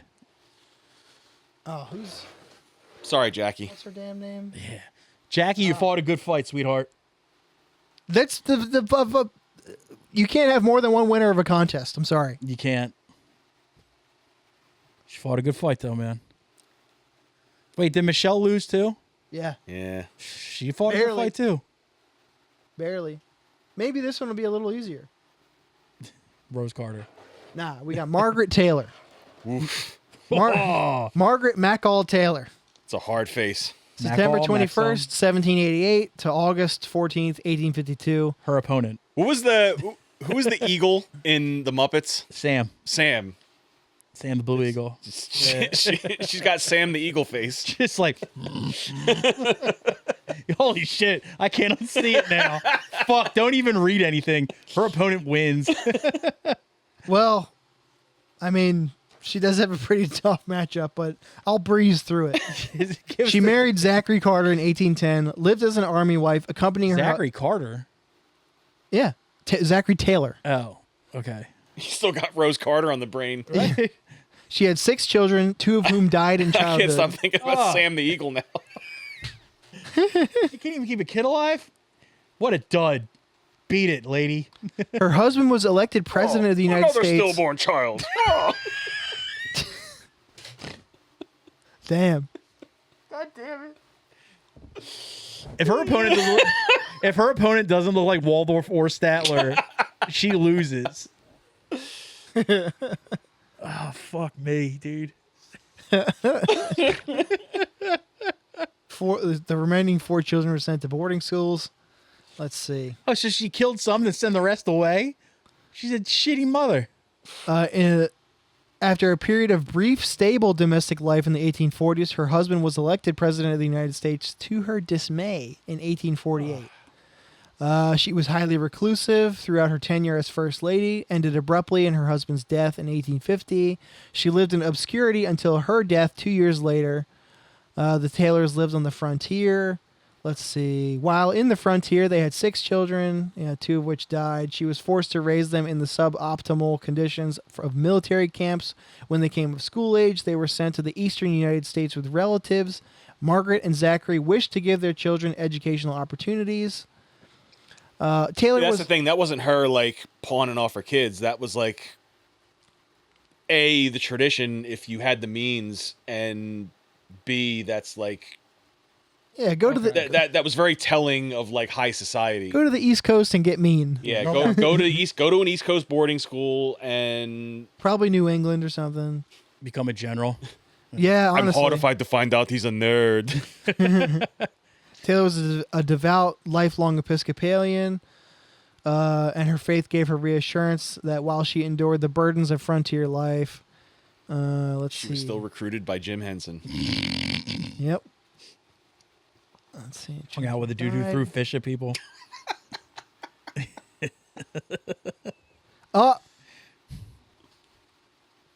In 1832, they had access to a larger house while Zachary was in command at Fort Crawford, where they lived until 1836. At this home, Taylor held 2 slaves that did farm work for her. Oh. Bum, bum, bum. Oh man. Oh, Christ. Just give it to the other person. Well, I'll never be able to watch Muppet Christmas Carol the same way ever again. Why, Sam also owned 2 slaves? He was the headmaster at the school. He was. Oh, yeah. I don't know how she made it this far, this lady. She must have gone up against a real barn burner. Mary Geneva Mamie Eisenhower, maiden name Dowd, November 14, 1896 to November 1st, 1979. Was First Lady of the United States from 53 to 61 as wife of President Dwight D. Eisenhower. Born in Boone, Iowa, she was raised in a wealthy household in Colorado. She married Eisenhower, then a lieutenant in the United States Army, in 1916. She kept house and served as hostess for military officers as they moved between various postings in the United States, Panama, the Philippines, and France. Relationship was complicated by his regular absences on duty and by the death of their firstborn son at the age of 3. She became a prominent figure in World War II as General Eisenhower's wife. She had many suitors, but she began courting Dwight D. Ike Eisenhower in 1915, who at the time was a second lieutenant. They were introduced while the Dowds were visiting a friend in Fort Sam Houston. He broke convention by inviting her to tour the facility with him while he made his rounds. So he was pulling out all the stops for Mames. Mame Dizzy. She was immediately infatuated with him, but turned him down when he asked her on a date. He pursued her the following month as she courted other suitors before they began to date exclusively, and they were engaged on Valentine's Day. This is back when it was acceptable to just be a fucking creep. Yeah, ask them. They say no, and you could just like not persist. take no for an answer Yeah. like repeatedly, and like it was seen as like romantic. Yeah, now it's just He's like, dude. persistent. Let's see. The Eisenhowers were accustomed to splitting their responsibilities, and Mamie was given total authority over house spending and scheduling. She had developed a strict frugality as an army wife and micromanaged the White House expenses. She clipped coupons for the White House staff, and her recipe for Mamie's million-dollar fudge was very popular. What? When Ike had a heart attack in This 1955, is just bonus points. He was we fudged have up. a clear winner. Ike was fudged up, dude.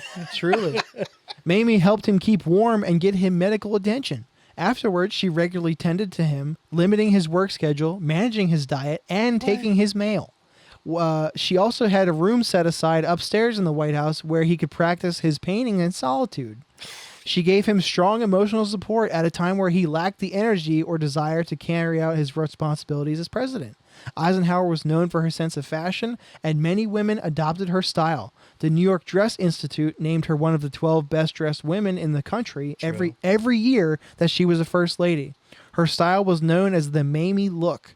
It involved fully skirted dresses, pink gloves, charm bracelets, pearls, little hats, purses, and bobbed banged hair. That hat's not little.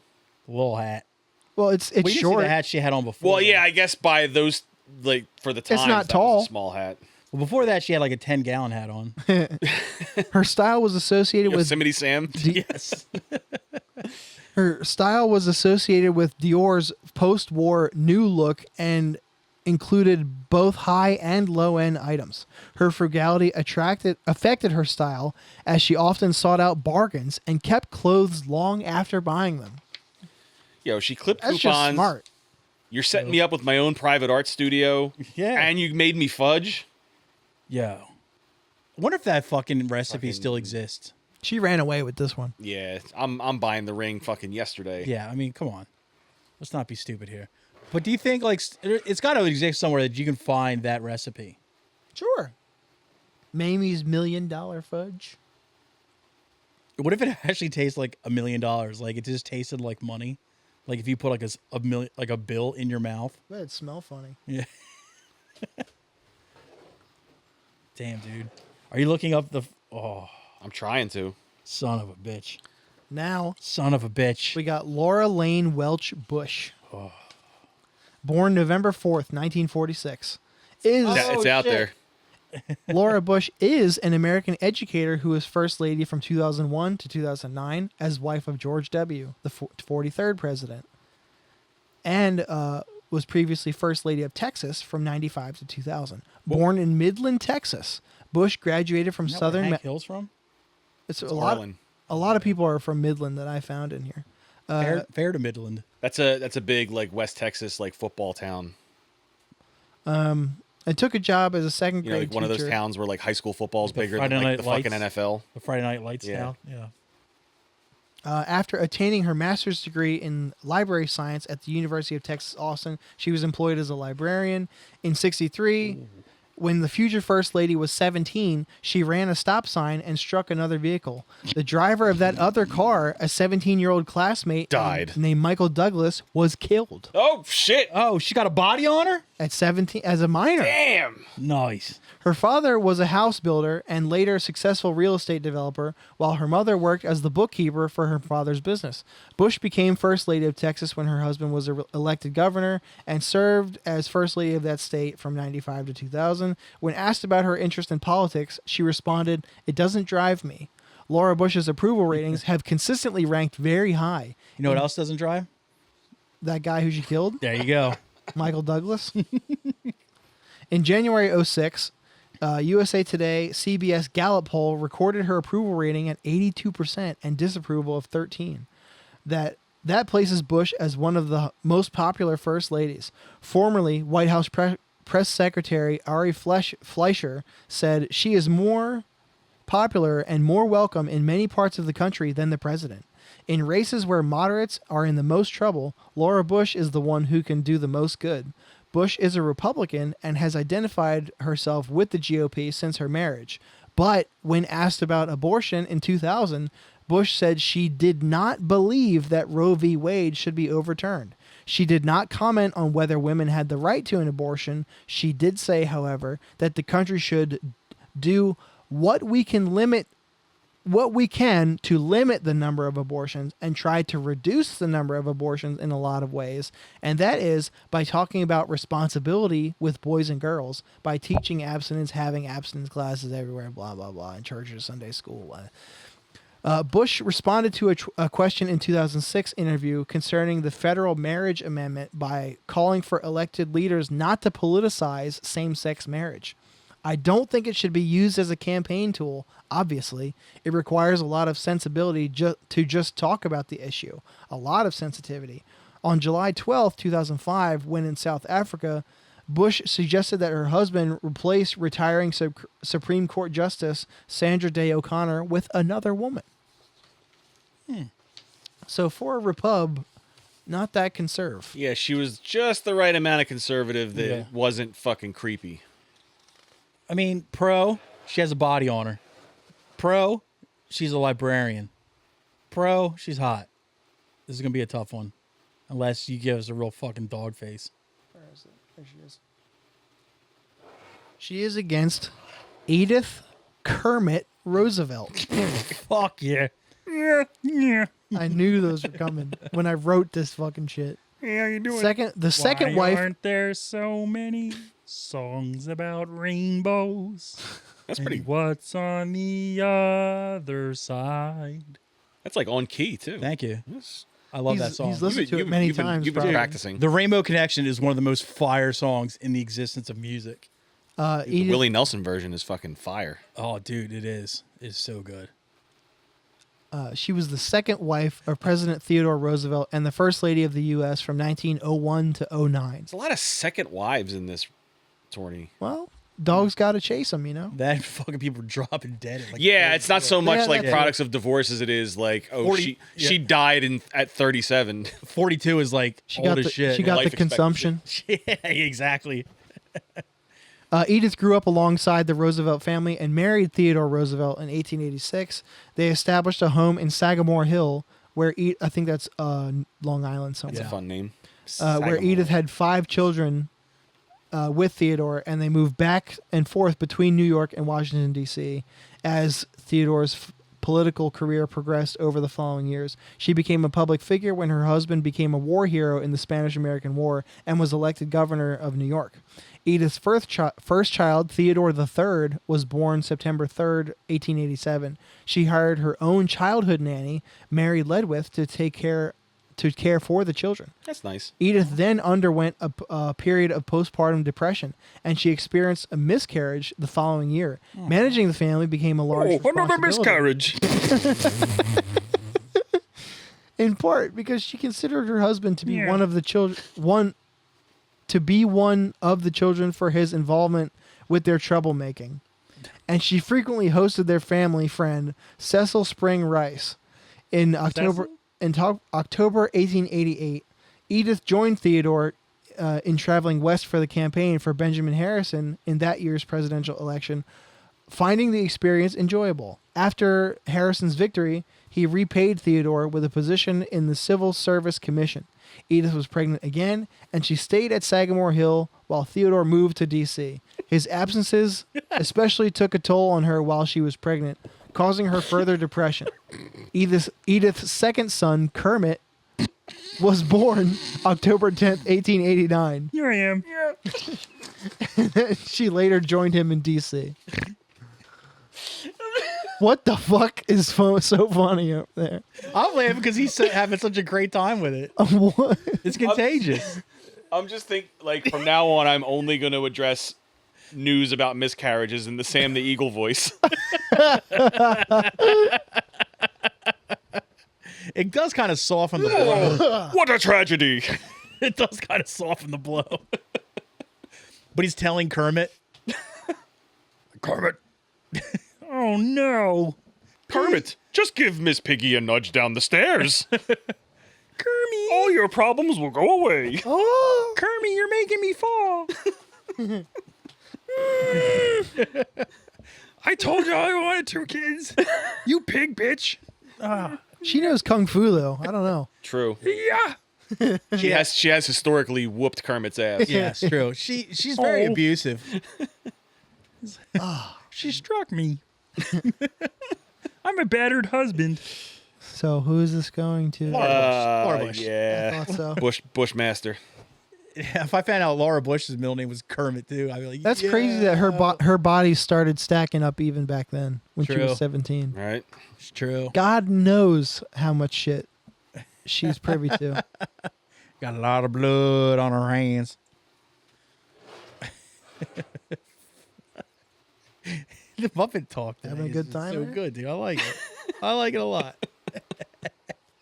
Yeah. Someday we'll find it. The rainbow connection. Oh, what's up, girl? This Looking is- like Adam Friedland.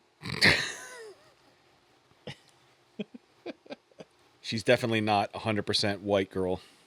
She is. She's like, yeah, she definitely has some, at least Guido in her. Sicilian, probably. Ellen Lewis Nell Arthur. August One of them 30th, eye ties working on the 1837. railroads. Definitely got in that family's bloodline. True. She was wife of 21st President Chester A. Arthur. She died of pneumonia in January 1880. Pussy. Her husband was R.I.P.. elected vice. You would have loved the Spice Girls. You would have loved Kermit the Frog. God, I'm so tired of I'm not reading anything else today. Then don't. The rest of after this episode, I'm not reading anything. All sad news must be read in the Sam the Eagle voice. I'm not even going to pick up my phone. Here, I'll do it. Give me. I'll read it. Sure. Okay. Ellen Lewis, quote unquote, Nell Arthur, born August 30th of 1837 and died January 12th of 1880, was the wife Of pneumonia! spoilers, was the wife of 21st President of the United States Chester A. Arthur. She died of pneumonia in January of 1880. Her husband was elected vice president that November. He succeeded to the presidency in September of 1881 when President James A. Garfield was assassinated. Ellen Lewis Herndon, called Nell, was born in the Jesus Christ in the town of fuck me. It's like faded out in some parts. Was born in the town of Culpeper Courthouse, Virginia. Yo, Virginia does have weird ass names for their towns. Fucking. Anyway, on August 30th of 1837, the daughter of William Lewis Herndon and Frances Elizabeth Hansborough. I'm not giving you a date of there because no one cares. Herndon was raised and educated in Washington, D.C. until 1856, when her father relocated the family to New York City. Arthur, aged 30, married Herndon, aged 22. Ooh. On October 25th, 1859, at Carberry Episcopal Church in New York City. The day was her father's birthday. Barely legal bride. I know, right? Arthur, who was from rural Vermont, is said to have learned refined dressing while at Union College in upstate New York, where he was in the debating society and the ways of high society from her socially prominent family. So basically, he was a fucking slob, total schlub. And she was like, yo, dude, you got to fucking get some fire ass drip because you look like a fucking asshole. You're not going to get anywhere in politics if you look like a fucking dick. So she had to fucking dress him up. And I guess somehow in that, he was like... Well, yeah, she's obviously, like, got some ethnic blood in her. So, Oh, yeah. you know she knows style. So, like, I'm like, maybe that's when he fell in love with her. He's like, she's like, brought me out of my shell. You know, she's made me blossom. And then he's like, wanted to fuck. After relocating to New York City, Nell Arthur continued to sing as a member of the Mendelssohn Glee Club and performed at benefits around New York. The authors appeared to Hoity-toity. I know, right? The authors appeared to have strong marriage, but it was strained by both Chester's political activities, which took much of his time, and their divided loyalties on the Civil War. Uh-oh, here this might get dicey for Oh boy. like Slavery. strap in, boys. We got to figure out what kind of coats they were wearing. While Arthur was serving in the New York militia during the conflict, his wife privately sympathized with the Confederacy, Oh boy. for which many of her Virginia kinfolk were fighting. The authors had 2 sons and a daughter. Nell's social network among the elite families in New York widen Chester's political contacts. Now you know why she looks mixed. Honestly, They widened something. it seems to me like Chester Arthur was fucking her to get ahead. Like he was fucking her because she had, Slaves. Oh, she was upgrading him. yeah, like she's like, oh, if I fuck her and put a kid in her, I can move up in high society, which will help my political, like, wants and shit. I mean, She became I respect a chess move when I see one. true. The pair became a prominent pairing noted for their ambition to gain the recognition and prestige that would accompany Chester's rise in politics. Among Nell's friends were the Vanderbilts, the Astors, and the Roosevelts. The same Never heard of them. The same Vanderbilts that Yeah. the same old money that Anderson Cooper. Yeah. Yeah, those ones. You know the one. She probably knows the Koch brothers too. Her mother's wealth allowed them luxuries such as 3-story Lexington Avenue brownstone. What? With expensive furnishings from Tiffany's, which Arthur could not have afforded by himself. Freed from the need to earn enough income to support the lifestyle the couple enjoyed. I ain't saying he's a gold digger. You ain't wrong, dude. Arthur was able to devote himself to the New York Republican Party and eventually rising through the political patronage to quartermaster general of the New York militia, with the rank of brigadier general during the Civil War and the collector port of New York It means something. after the war. Her singing as a soloist in the Mendelssohn Glee Club earned her renown for her own. Confederate, Yeah. rich Sketchy. socialite, but it also shows that Chester A. Arthur was just fucking to get ahead. I mean, she is very pretty, Yes, She is. She really especially is. for back then. And that's the only thing that could save her. But it all depends on who she's up against. I mean, that picture is probably when she was 22 True. and practically a child bride, yeah. like 4 years shy of. Though, honestly, her being 22 and him being 30 is really kind of vanilla compared to other discrepancies Yeah, in marriages from you ain't back lying. then. You'd have a dude that was like 50 and on death's door marrying like a 16-year-old. You're like, Jesus Christ. At least he was in like within a decade. All right, who's I'll read this one too if you want me to. fighting out of the I'm red good corner? now. Okay. I'm trying to make the picture blow up, but I can't get the fucking. Like Chester Arthur was trying to blow up by fucking Nell. Oh, I guess it's the small one. Oh, well. We got Helen Herron Taft, Ooh. born June 2nd, 1861, in Cincinnati, as the fourth of 11 children, the daughter of Harriet Collins Herron and lawyer John Williamson Herron. I mean, she already has my vote because she fucks with thick boys. Hell yeah, dude. Yeah. Tub stoppers. Speaking of thick, I sent the recipe to MAMIE'S Fudge to the group chat. Nice. So maybe put the link to that in the episode description. Or the name Or up Mamie's here. Fudge as the episode title. Mamie's Fudge. I kind of want to make it now. So I'm saying, like, What the there's a what the legit fudge recipe. you waiting for? I'm not supposed to be doing that anymore, but like, There's a legit recipe for it Yeah. online. I want to see if it holds up. Does Her, it live up to the hype? her father was an associate of 2 future presidents. He was a college classmate of Benjamin Harrison and a law partner of Rutherford B. Hayes, while her mother was the daughter and sister of U.S. congressmen. Growing up around politics, Herron developed a love for campaigning. She was also musically inclined as a child, eventually becoming proficient in the piano. Herron long wished to leave Ohio, relatable, feeling that the region offered little opportunity. She did not consider marriage to be a viable option, believing that matrimony should not be a woman's goal. As a young adult, she worked for her father in his law office. Her debut took place at this time, which she enjoyed despite considering her social obligations to be frivolous. Herron lamented her lack of career options as a woman, eventually taking up teaching as it was her only achievable career for which she was qualified. She taught French at a private school in Walnut Hills, Ohio, Ooh la for la. 2 years, beginning in 1881, but she found it unpleasant. She wished to write or perform music, though neither developed into a career. never put out a demo. Heron first met William Howard Taft at a sledding party in 1880. He was Can the you sled. imagine him flying down a hill? Well, dude? he has like the mass and like plus momentum going down the hill. Dude, I say he was the sled. Instead of going up and like ramping, he just like went through the ground, through it. to the center of the earth. Him just careening down a hill is It dangerous. sounds like you're standing next to a locomotive going. Yeah, you're like, what the fuck was that? My teeth are rattling. He's like the boulder in Indiana Jones. She snatched a really nice hat before he rolled over her. She does have a sharp hat on. That's a good hat, dude. In 1884, Kung Lao. Heron founded a salon to discuss intellectual topics each Sunday afternoon with other people of her age. Among the people she invited were Taft and his brother Horace.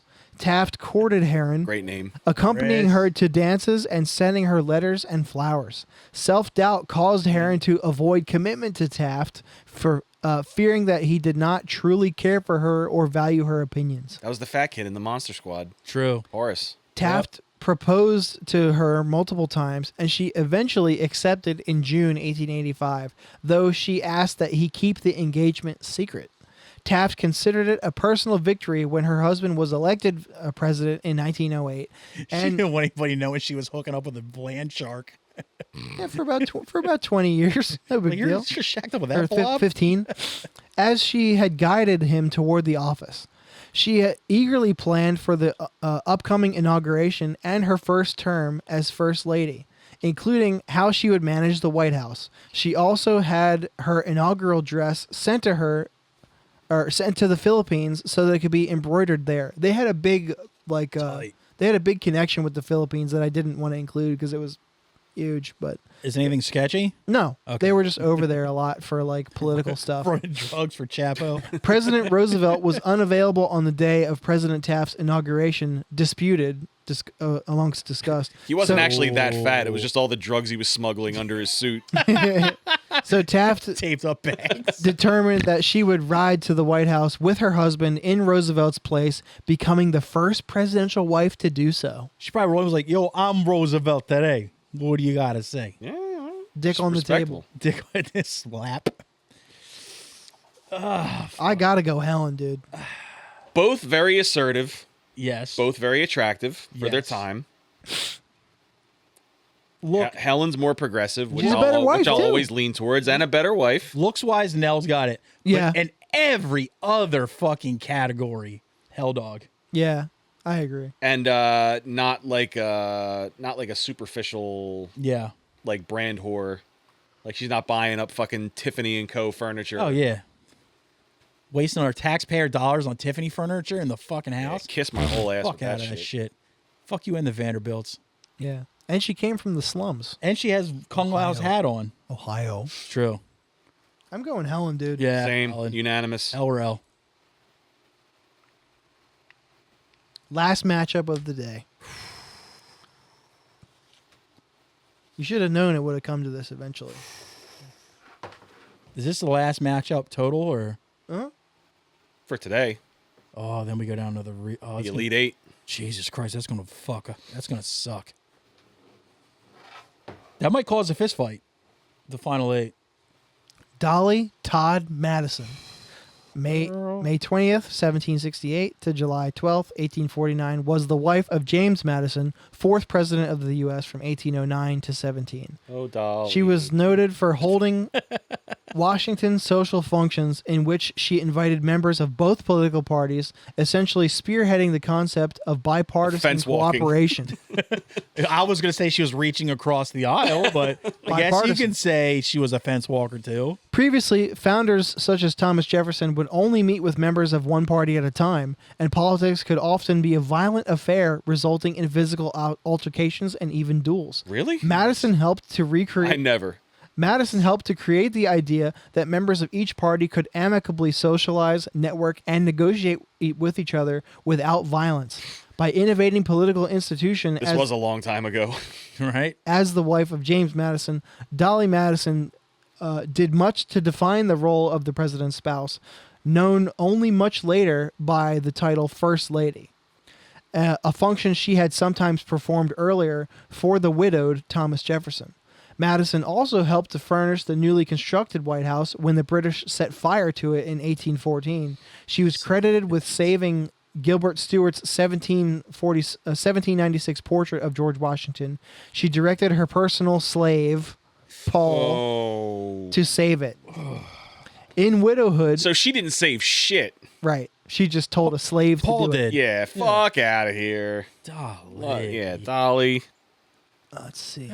Often lived in poverty, aggravated by her son, John Payne Todd's alcoholism and mismanagement of their plantation.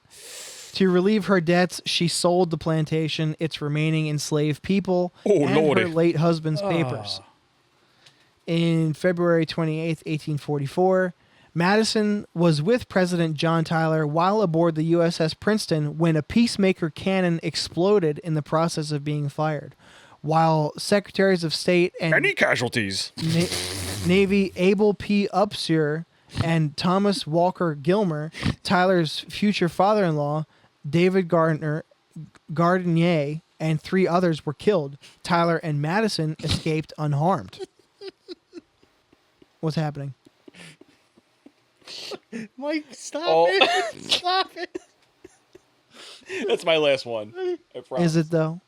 For today? Come hope on not. now. I'll bring it back later when you're least expecting it. She was photographed on at least 2 occasions, making her the earliest First Lady to have a surviving photograph, with 4 daguerreotypes known to survive as of 2021.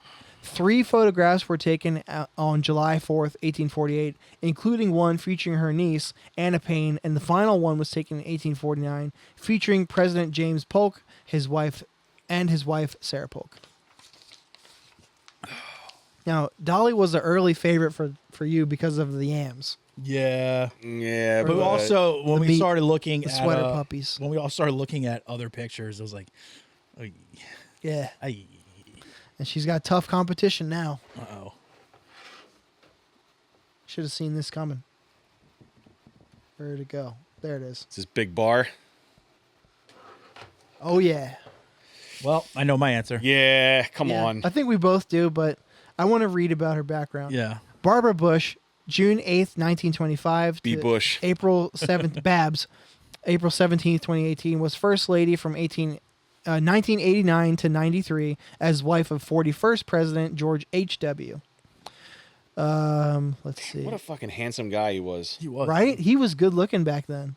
That's when the bodies started to pile up. He's a lanky motherfucker, They too, so first he's probably started- got a good piece on him. He's got Peyton. Yeah. He's got Peyton Manning head. Yeah. Yeah, kind of. Among her children are George W., the 43rd president, and President.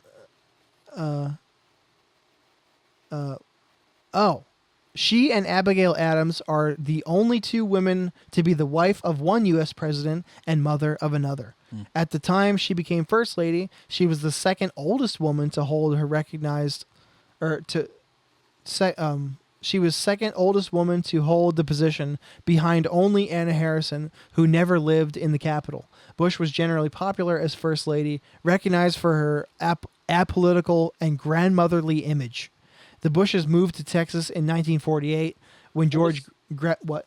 What was her big thing as First Lady? Was she did like a big literacy campaign. Yeah. Yeah, it's in here somewhere. I vaguely remember because I was little. And she like, used to always... there were posters of her like all over our school, like I promoting like I forget reading books. It's this place in Maine, like a real popular vacation spot in Maine that the Bushes would vacation at, and it was always like a big thing in magazines when they would get back and be like all the family like out on the grass, like, you know, having picnics and shit. Eventually, they moved to Texas. They moved to California, and then they moved back to Texas. To her later regret, she decided not to attend the funeral of George Bush's mother, who died in a traffic collision. 2 months later, she gave birth to their second child, Robin. The Bushes returned to Texas so George could start his own oil business, and they established a home in Midland. Again, that's where Laura was born. Fair to Midland. Bush was often left, or Laura wasn't related to them. Never mind. No, that's just where She just was she's also from the from same there. town. Yeah. Yeah. Well, that's okay. She had her third child, Jeb, in 1953, while living in Texas. Damn, he's a year older than my dad. While living in Texas, Bush decided to convert to Presbyterianism to her mother's denomination of Episcopalianism. However, upon taking necessary classes, the rector congratulated her for achieving first class by becoming an Episcopalian. She was so insulted by the suggestion that members of one denomination are superior to another that she left without joining, and she thereafter attended church without anyone noticing that she was not a member.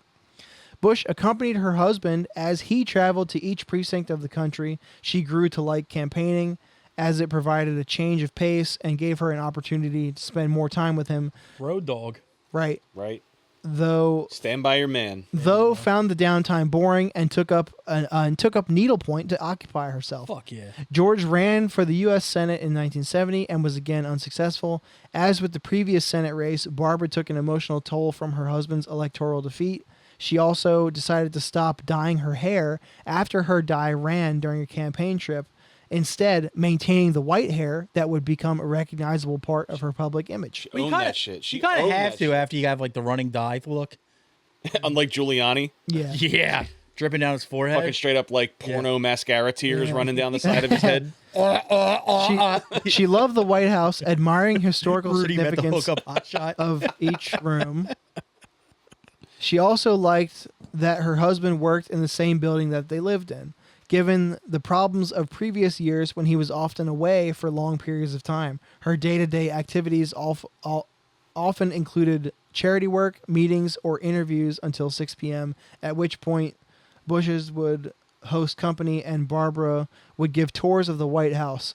She also exercised in the White House pool, swimming 72 laps to complete a mile every day. She sought to engage in normal Why she was built like a fucking tailback well into her fucking 80s. Looking like Icebox from Little Giants. She sought to engage in normal activities while living in the White House, patronizing local businesses and walking her dog along Pennsylvania Avenue. She believed it was important for her to leave the White House grounds during the day to avoid feeling trapped and isolated. She theorized that if she went in public enough, the people in the area would grow used to her presence. I used to know the name of the dog. Mitzi? Of H.W.'s dog? Oh, the Bush's dog. Oh, it was a Cocker Spaniel. Yeah. It actually had like a media presence. Yeah. Didn't George W. have a black dog or two dogs? What am I thinking of? Oh, Obama's dogs were like a thing too. Oh, never mind. He had those I forget the water dogs. What's it called? Like the Alaskan or Australian water dogs or something like that. Sure. Great dogs, but But I remember fucking like George like, I'm Barb's out walking Mitzi, shit like that. I can't wait till the first president with a pit bull. Like that's how like he would like humanize himself because like he was doing like CIA black bag ops and shit. In the background, like the darkest ops. But I'm out there walking Mitzi. You're like, oh, he's just a fucking good old. Just an old guy. He's just an old peepaw from Texas. Oh, but to answer your question, yeah, Barb. Yeah, for sure. Yeah. Barb over the, Dolly. The choice is clear. All day. Barb didn't have slaves. That's our final 8. And I don't think she would have either if she lived during that time. No. Even though being a fucking good old girl from Texas, I don't think she would have. She'd been like, what's his name's wife? Flo Harding. Harding. Mm-hmm. Like fucking pumping her fist at fucking jazz clubs. Just fucking loving life, Yeah, dude. pumping both fists. You know what I mean? Hey. Getting that Palomino ding twisty. dong. Double piston. Getting that ding dang. Bar. I mean, the Michelle Obama Betty Ford mashup was just. It was That was devastating. Then he followed up with Rose Carter versus Jackie O. Listen, we're going to have more of that moving forward because now we're getting into Jesus the fucking Christ. cream of the crop. You think we should include guests on the semifinals? I think so. I think so. And the quarterfinals? I like the rule that we came up with last time. Like they can chime in, but their vote has no. Yeah, it's has just no the weight. 3 of us. I like that. We'll get back to that on the next. Maybe the next ep. Maybe not. It had to be a guest that we know won't constantly say no to us. Not naming any names. Dildo recital. Matthew. Who? Who? I don't know him. It's dildo, not dill don't. Got him. What would Sam say about this? Bang. Show up. Let's do some homework. Damn it. Ooh. each week, Tom and I assign each other a piece of Fair to comedy Midland? and a piece of music to report don't- back on the following week. I don't have notes. My notes are up here. That's fine. Good for you. Good for you for remembering stuff. Must Last, be nice. I mean, we always ask the let's not guests. celebrate prematurely over here. We normally ask the guests to take part as well, but last week it was just me and Tomo, so this is a pretty short one. I will say my school year is not terrible anymore, so I'll have way more availability to like actually like come down. Calm. You will way more. Maybe you can take a Waymo down here. Fucking Alderson. It's one of those driverless Ubers. Yes. The ones that your parents are scared of. Yeah, and I'm a little scared of. Was it like one of those self-driving Teslas? Yeah. Yes. Oh, yeah, no thanks. The ones that was like crashing in like Western Pennsylvania. I was going to say, that'd be a Yeah. cool way to die, but I'm not ready True. to die yet. I'm not trying to blaze that trail. These are good. You gave me a record of a band you were pretty excited about called Fair to Midland. And I tried to sandwich that into the bit like 3 times. Oh, you mean like shovel it in? Yes. Shovel it, pound, push. Chisel. Yeah. Just like crowbar. Really shove it in there with a dig bar. Yes. Yeah, pound it in there. Yeah. Just, really. like, Jackhammer. really just Lexington steel it into it. And I really dreaded it in Yes. And Fair to Midland, Fables from the Mayfly, Lincoln Park without the rapping, and tool parts. Oh, hell no, zippity doo-doo out of 300. They should change their name to Zilch to Birdwing. This is a band that, despite probably being dudes in their 50s, still play Battle of the Bands. It sounded like that, I feel so far, like that Linkin Park song. It sounds like that and like Evanescence mixed together with just occasionally noodly parts. And no. I wouldn't rate it that simplistic. It's definitely Guitar Center music. And it's very obvious ability, like from front to back. Like I hear talent oozing from every band member, but it just didn't sound cohesive enough for me to enjoy it. Like it's obviously like people who know their way around their instruments, but back to our original Dream Theater conversation, just because you can doesn't mean you should. Yeah. I'll go high and say that they are an extremely talented group of musicians. I just don't hear any of these songs coming together. Like, it just all sounds like everyone trying to outshine the next member of the band at their instrument. And it just doesn't work for me. Yeah. You said you heard Linkin Park. I hear, like, those old Incubus records before they went, like, straight up radio rock. Yeah. And, again, not bad, but also not my cup of tea. And I also don't understand whose cup of tea it could be. It was surprising me that it's Tom's cup of tea. It did surprise me. 'Cause But, he you gives me know, shit- I mean, he gives me shit for Guitar Center stuff a lot. And I was like, okay, but hey, he likes what he likes. You gave me this one with kind of like caveat that you didn't really want a score to it or anything like that. You just want me to watch it and tell you what I thought. Yeah, it's just interesting. And it's the CNN interview, Elle Reeves and Tim Dillon. Now, I watched the whole thing through, and instantly afterwards, I was inundated with all these other things, like there's like 15-minute clips, like Tim Dillon pwns like white snowflake, and like Tim Dillon owns libtards, like, and all these other people on other podcasts are talking about how like Tim Dillon sticks it to CNN, or he shows those motherfuckers what's up. that's why I can't watch Tim Dillon videos, because then But- it fucks up my YouTube algorithm. Yes, it does. And I get a bunch of Yes. fucking, like, incel bullshit. Yes. Yes. But I watched this interview, and like, look, the girl definitely has NPR energy, right? she had like an ASMR thing going. Yes. And like, I agree 100%. It's like watching these conservative pundits, like, debate college kids Yeah, or high school but- kids. It's like, Here's the like, who fucking cares? Like, Here's I don't need to listen to some fucking talking head who's a trained talking head yeah. battle wits with, like, a 19-year-old kid who Yeah. just started their, like, poli-sci degree. But as I said, like, everybody was given like saying like, oh, Tim Dillon owned her. He punked her out, made her look like an asshole. I'm like, I disagree. I disagree wholeheartedly. I'm like, look, she actually had decent questions. And when she asked him the questions, she let him talk. Let him talk. She let him talk. And she did something that not a lot of interviewers do in that circle, is when she gets corrected, instead of like getting upset and being like, well, no.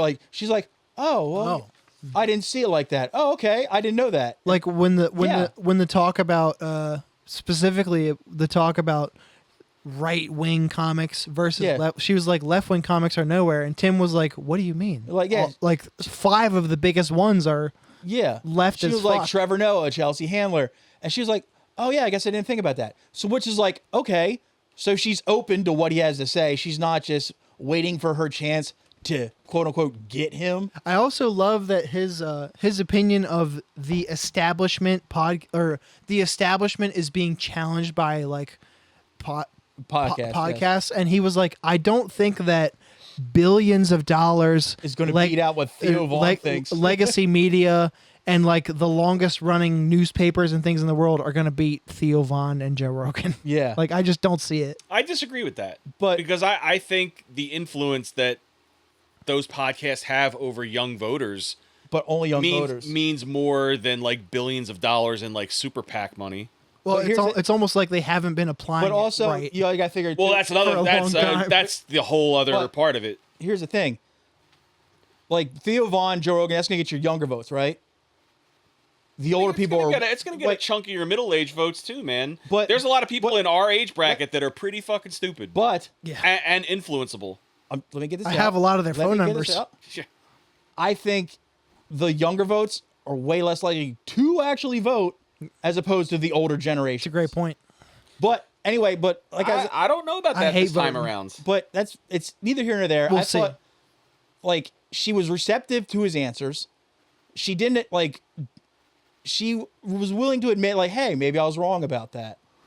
And she was like, oh, well, one comedian said he wouldn't come on, be interviewed by me because Joe Rogan would get mad at him for interviewing with CNN. She's like, nah, Joe wouldn't really care about that. He was like, that's bullshit. And instead of being like, well, what about this? She was just like, oh, that's good to know. And like, he answered the questions truthfully and he answered them well, but I don't see him, quote unquote, owning her. Not at all. There was never like, she got excited once or twice in the interview, but voices never really got above the middle ground. Right. It was a very reasonable discourse. Both were listening to each other, letting them finish their thoughts and get it out, and then adding it in and being receptive to each other's answers. Tim and the girl both were listening to each other's answers and understanding. It was just a great conversation. I found it very interesting. It was a great conversation. It was a reasonable conversation. There was no one trying to step on each other. No one trying to punk each other out. There's no I gotcha moment. It was just a good conversation with good questions and good answers. He's also not like that with anybody, though. Like, he doesn't step on anybody's toes. And he's not even a hardline right-winger guy. No. Like, he's very middle of the road. Yeah. Yeah. But, so yeah. Which isn't a bad thing. So it was good, but like, I thought the other people were like, a lot of those like, commentary videos that like talk about podcasts. Sure. Oh, the fucking industry of, or not industry, but the fucking, albeit industry of comedy fucking commentators. Yeah. God, like damn, they're all dude. like Tim Dillon fucking shows CNN with their what's fucking up? stupid thumbnails and shit. Tim I Dillon hate versus What's the fucking. clickbait? the worst thing to happen to the internet. It's the worst thing to ever happen to that's the all it internet. is. It's all like Tim It's for Dillon clicks. versus the woke mind virus. I'm like, you guys are fucking reaching. It's not here. This isn't it. It was a great conversation, a good conversation. She's a good interviewer, but she needs to kind of get a little more energy in her voice. Most people won't click on the actual video other than to share it. They'll watch because they think it's something it's not. They'll watch the bullet points of it. Yeah. And like, even like I saw like the interview, the part when he was talking about it when Tim Dillon was on Rogan afterwards. Even when he was talking about the conversation with the girl, he was like, "Oh, she had good questions. She's a very sweet girl. She was very polite. It was a great conversation." even he wasn't like, oh, I showed her. Yeah, what's he up. had nothing bad to say about her at all. And it's like, yeah, guys, it's Again, that's not really his MO. it's like they're looking. Well, it is. They were all looking. I don't think so. It super is. He can, but When someone does him wrong, he is not yeah, silent about it but at all. she wasn't doing him wrong, so it doesn't Correct. matter. But it's like you're looking for shit that's just not there. Yeah. It wasn't like anybody getting owned. It was just a good conversation. And honestly, it's a very fair conversation coming from CNN is very rare. Yeah. So yeah. I'm also just glad that they put the entire thing out per his suggestion. Yeah. He was like, fuck the clips, put the whole thing out. Yeah. We were here for over an hour. And it was a good enough conversation that and yes, Tim Dillon's hilarious.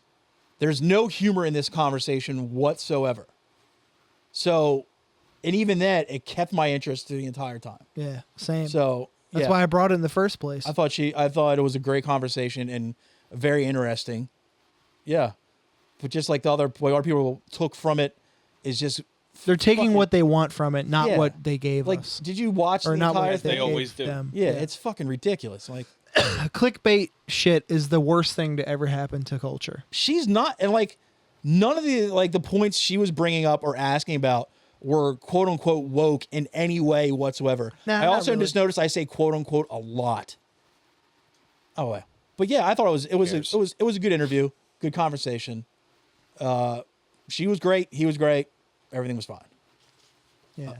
So on my side of the homework, you brought me a few of our lovely Don't Tell specials. I'm so mad you recommended this one. I'm I was- sorry, buddy. I was ready to bring it because it was so good. Oh, Andy? Yeah. Yeah.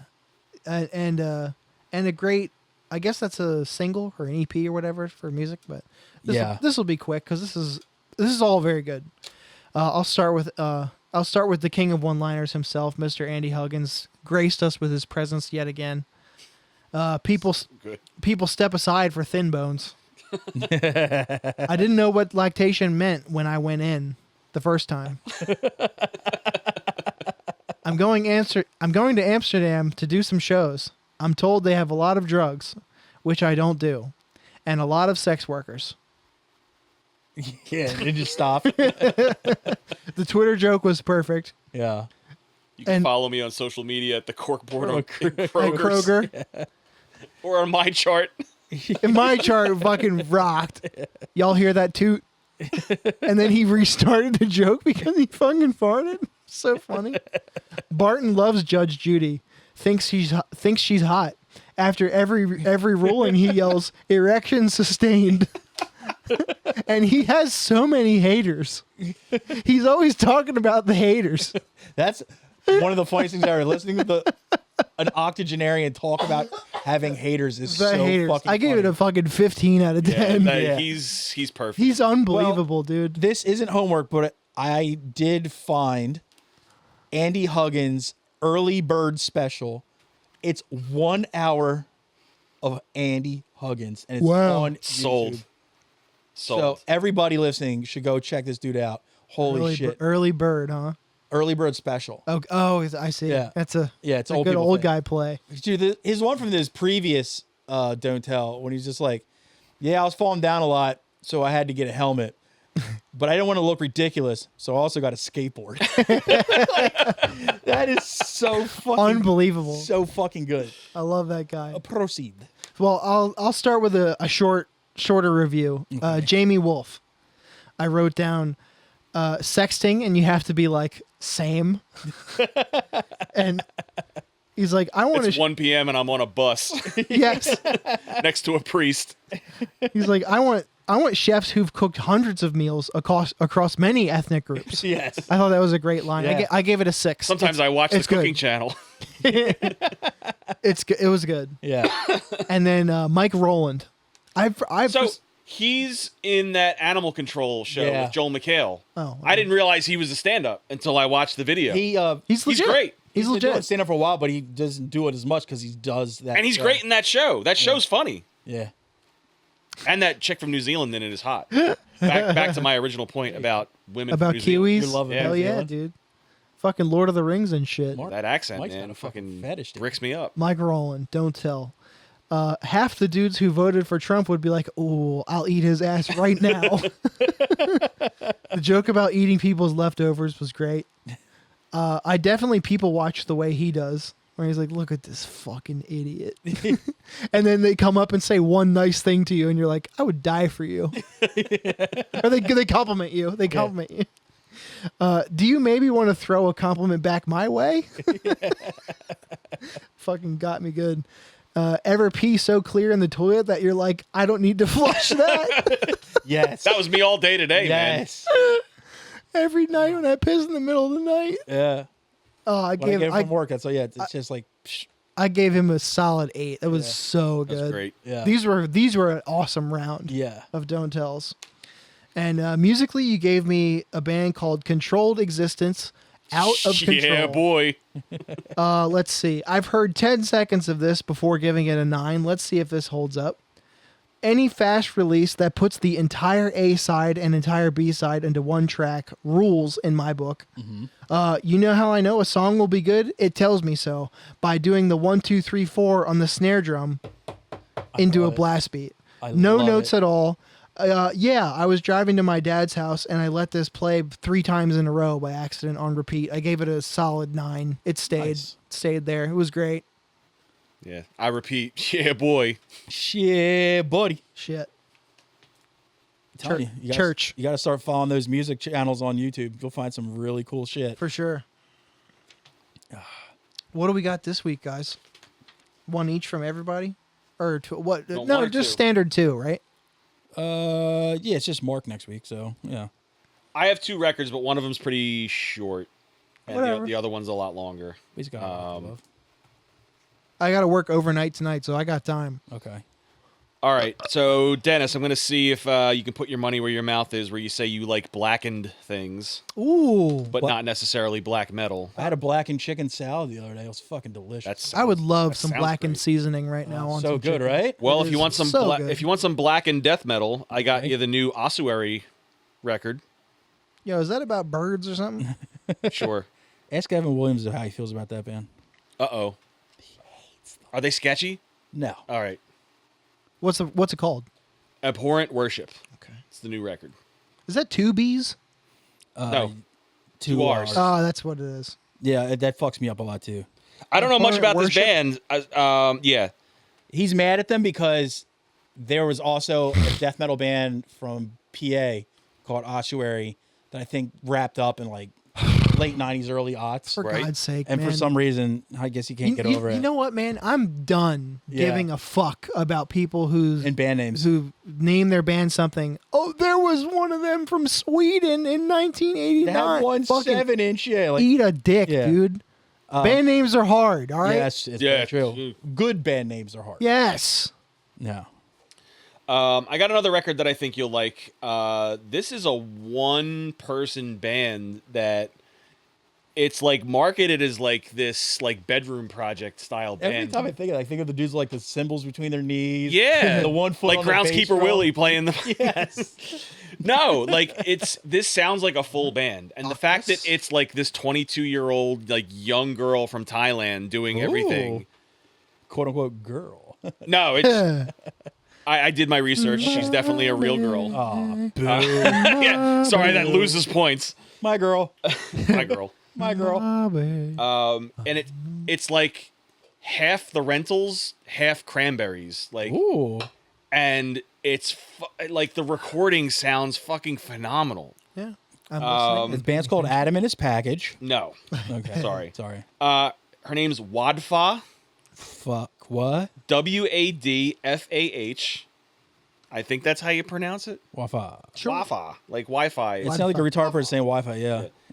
Album's called Orange. It sounds like Benicio del Toro's character from Usual Suspects. Aren't you Hey, glad Flippy, there aren't what he more said, members of this Flippy for band? real. What the fuck? Orange, you glad there How many keys, aren't more cocksucker? What the fuck? members of this band? I'm done. I'm not. No, gonna it do was good though. I'm not gonna do it a third time. No, it was good though. I'm not doing a third time. But it was good. I just wanted you to know that it was good. I wasn't paying attention. That was my fault. I'll do better next time. He said, "No, I'm not gonna." You go. All right. This is a little unconventional, but back in 2023, Bill Burr did a TV show on the Roku channel. Okay. It was called Immoral Compass. I never even heard of it. It's a sketch show. Bill Burr even did heard a of this. sketch show? Yes. He's not in any of the sketches, Oh, okay. but he does intros and outros to all the sketches. All the episodes are now available on YouTube. I can send you the playlist if you want. There's 10 episodes. The longest one is 8 minutes. But each one has about 2 sketches to it. It's good. It's not great.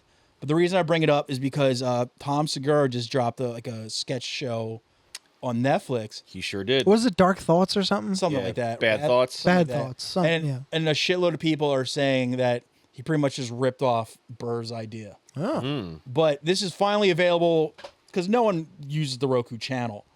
Even though I have a Roku, I never used it. I used it to watch the Weird Al movie. Oh, yeah, true. That was a banger. We too. had a Roku on our old TV because it wasn't a smart TV. Same. And then Same. we bought a new TV that And it has apps. it has apps on it, so we didn't scrap our Roku. Still a Roku It's just- app, though. It's We do.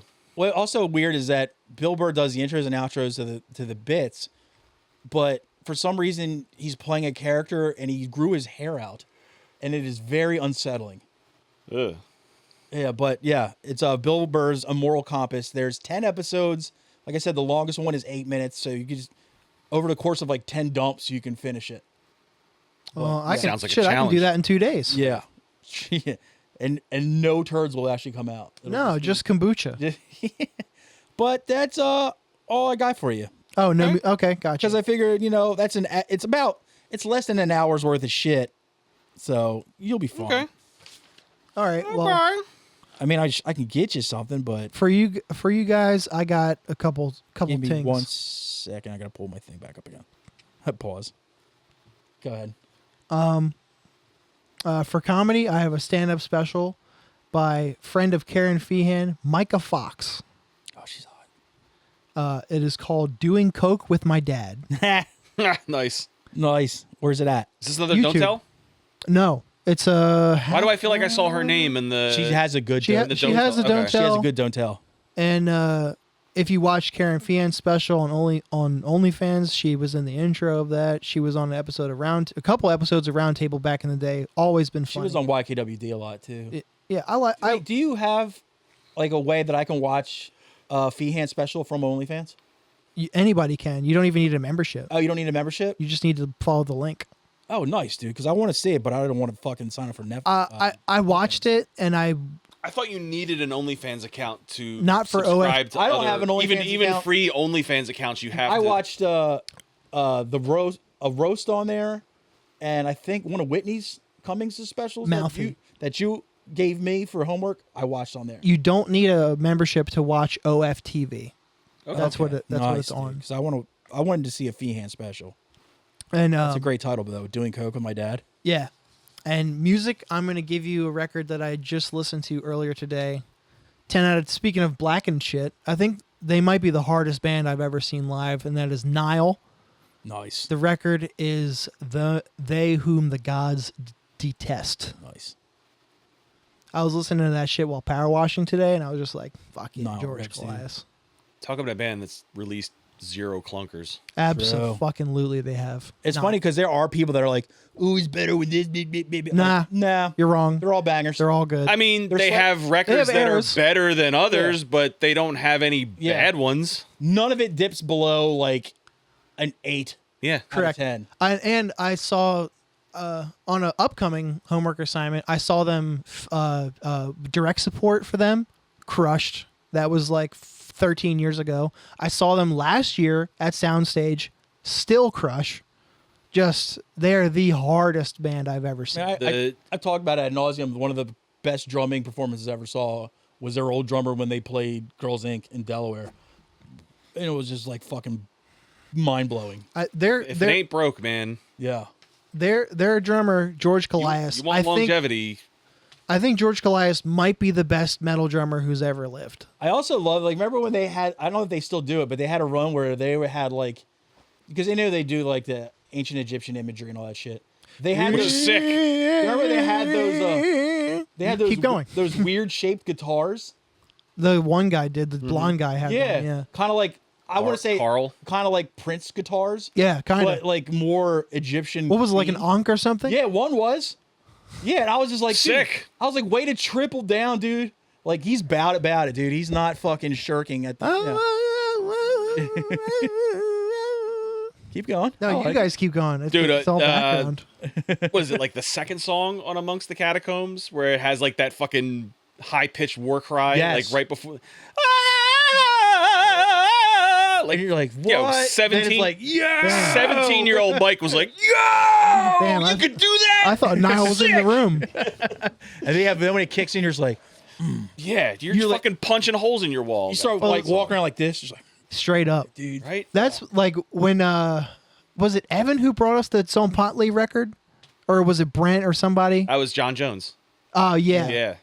That first song where they use the death whistle, Yeah. Yo. I want to run through a wall when I hear that song. And not even like a plywood wall, like a Oh.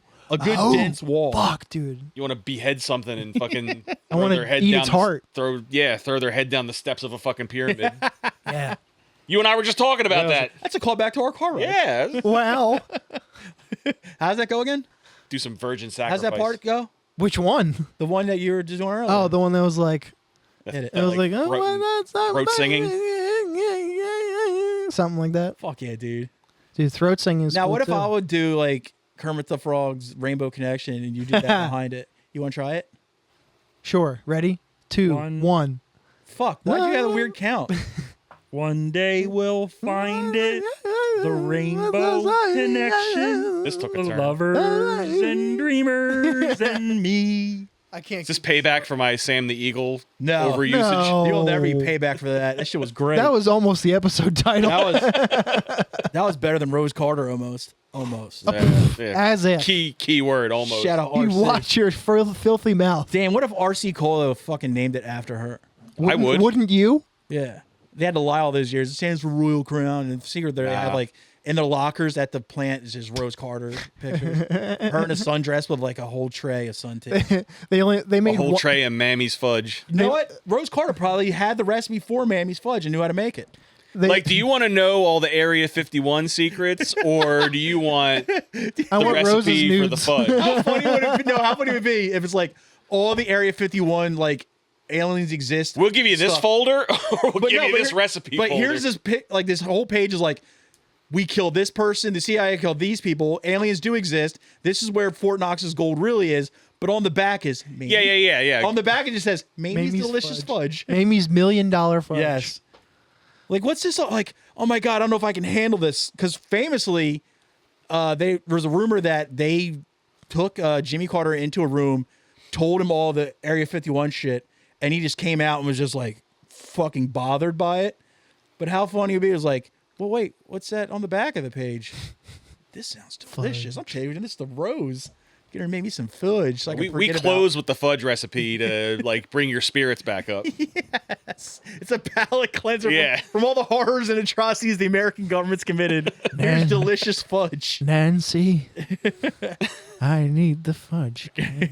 Nancy. He said that when you just talking about butts. So in the episode description, we're gonna have the link to that recipe. yes, You should all try it and the report episode back. the episode title is just the entire recipe. It doesn't fit anywhere. Oh, that's fun. That's what I'm talking That's about. fun, guys. Patreon.com/IRRANDILL, $3 a month. Be a buddy. We'll see everybody next week. Toodles. 1, 2, 3, 4 아 그림제가 선배 맘에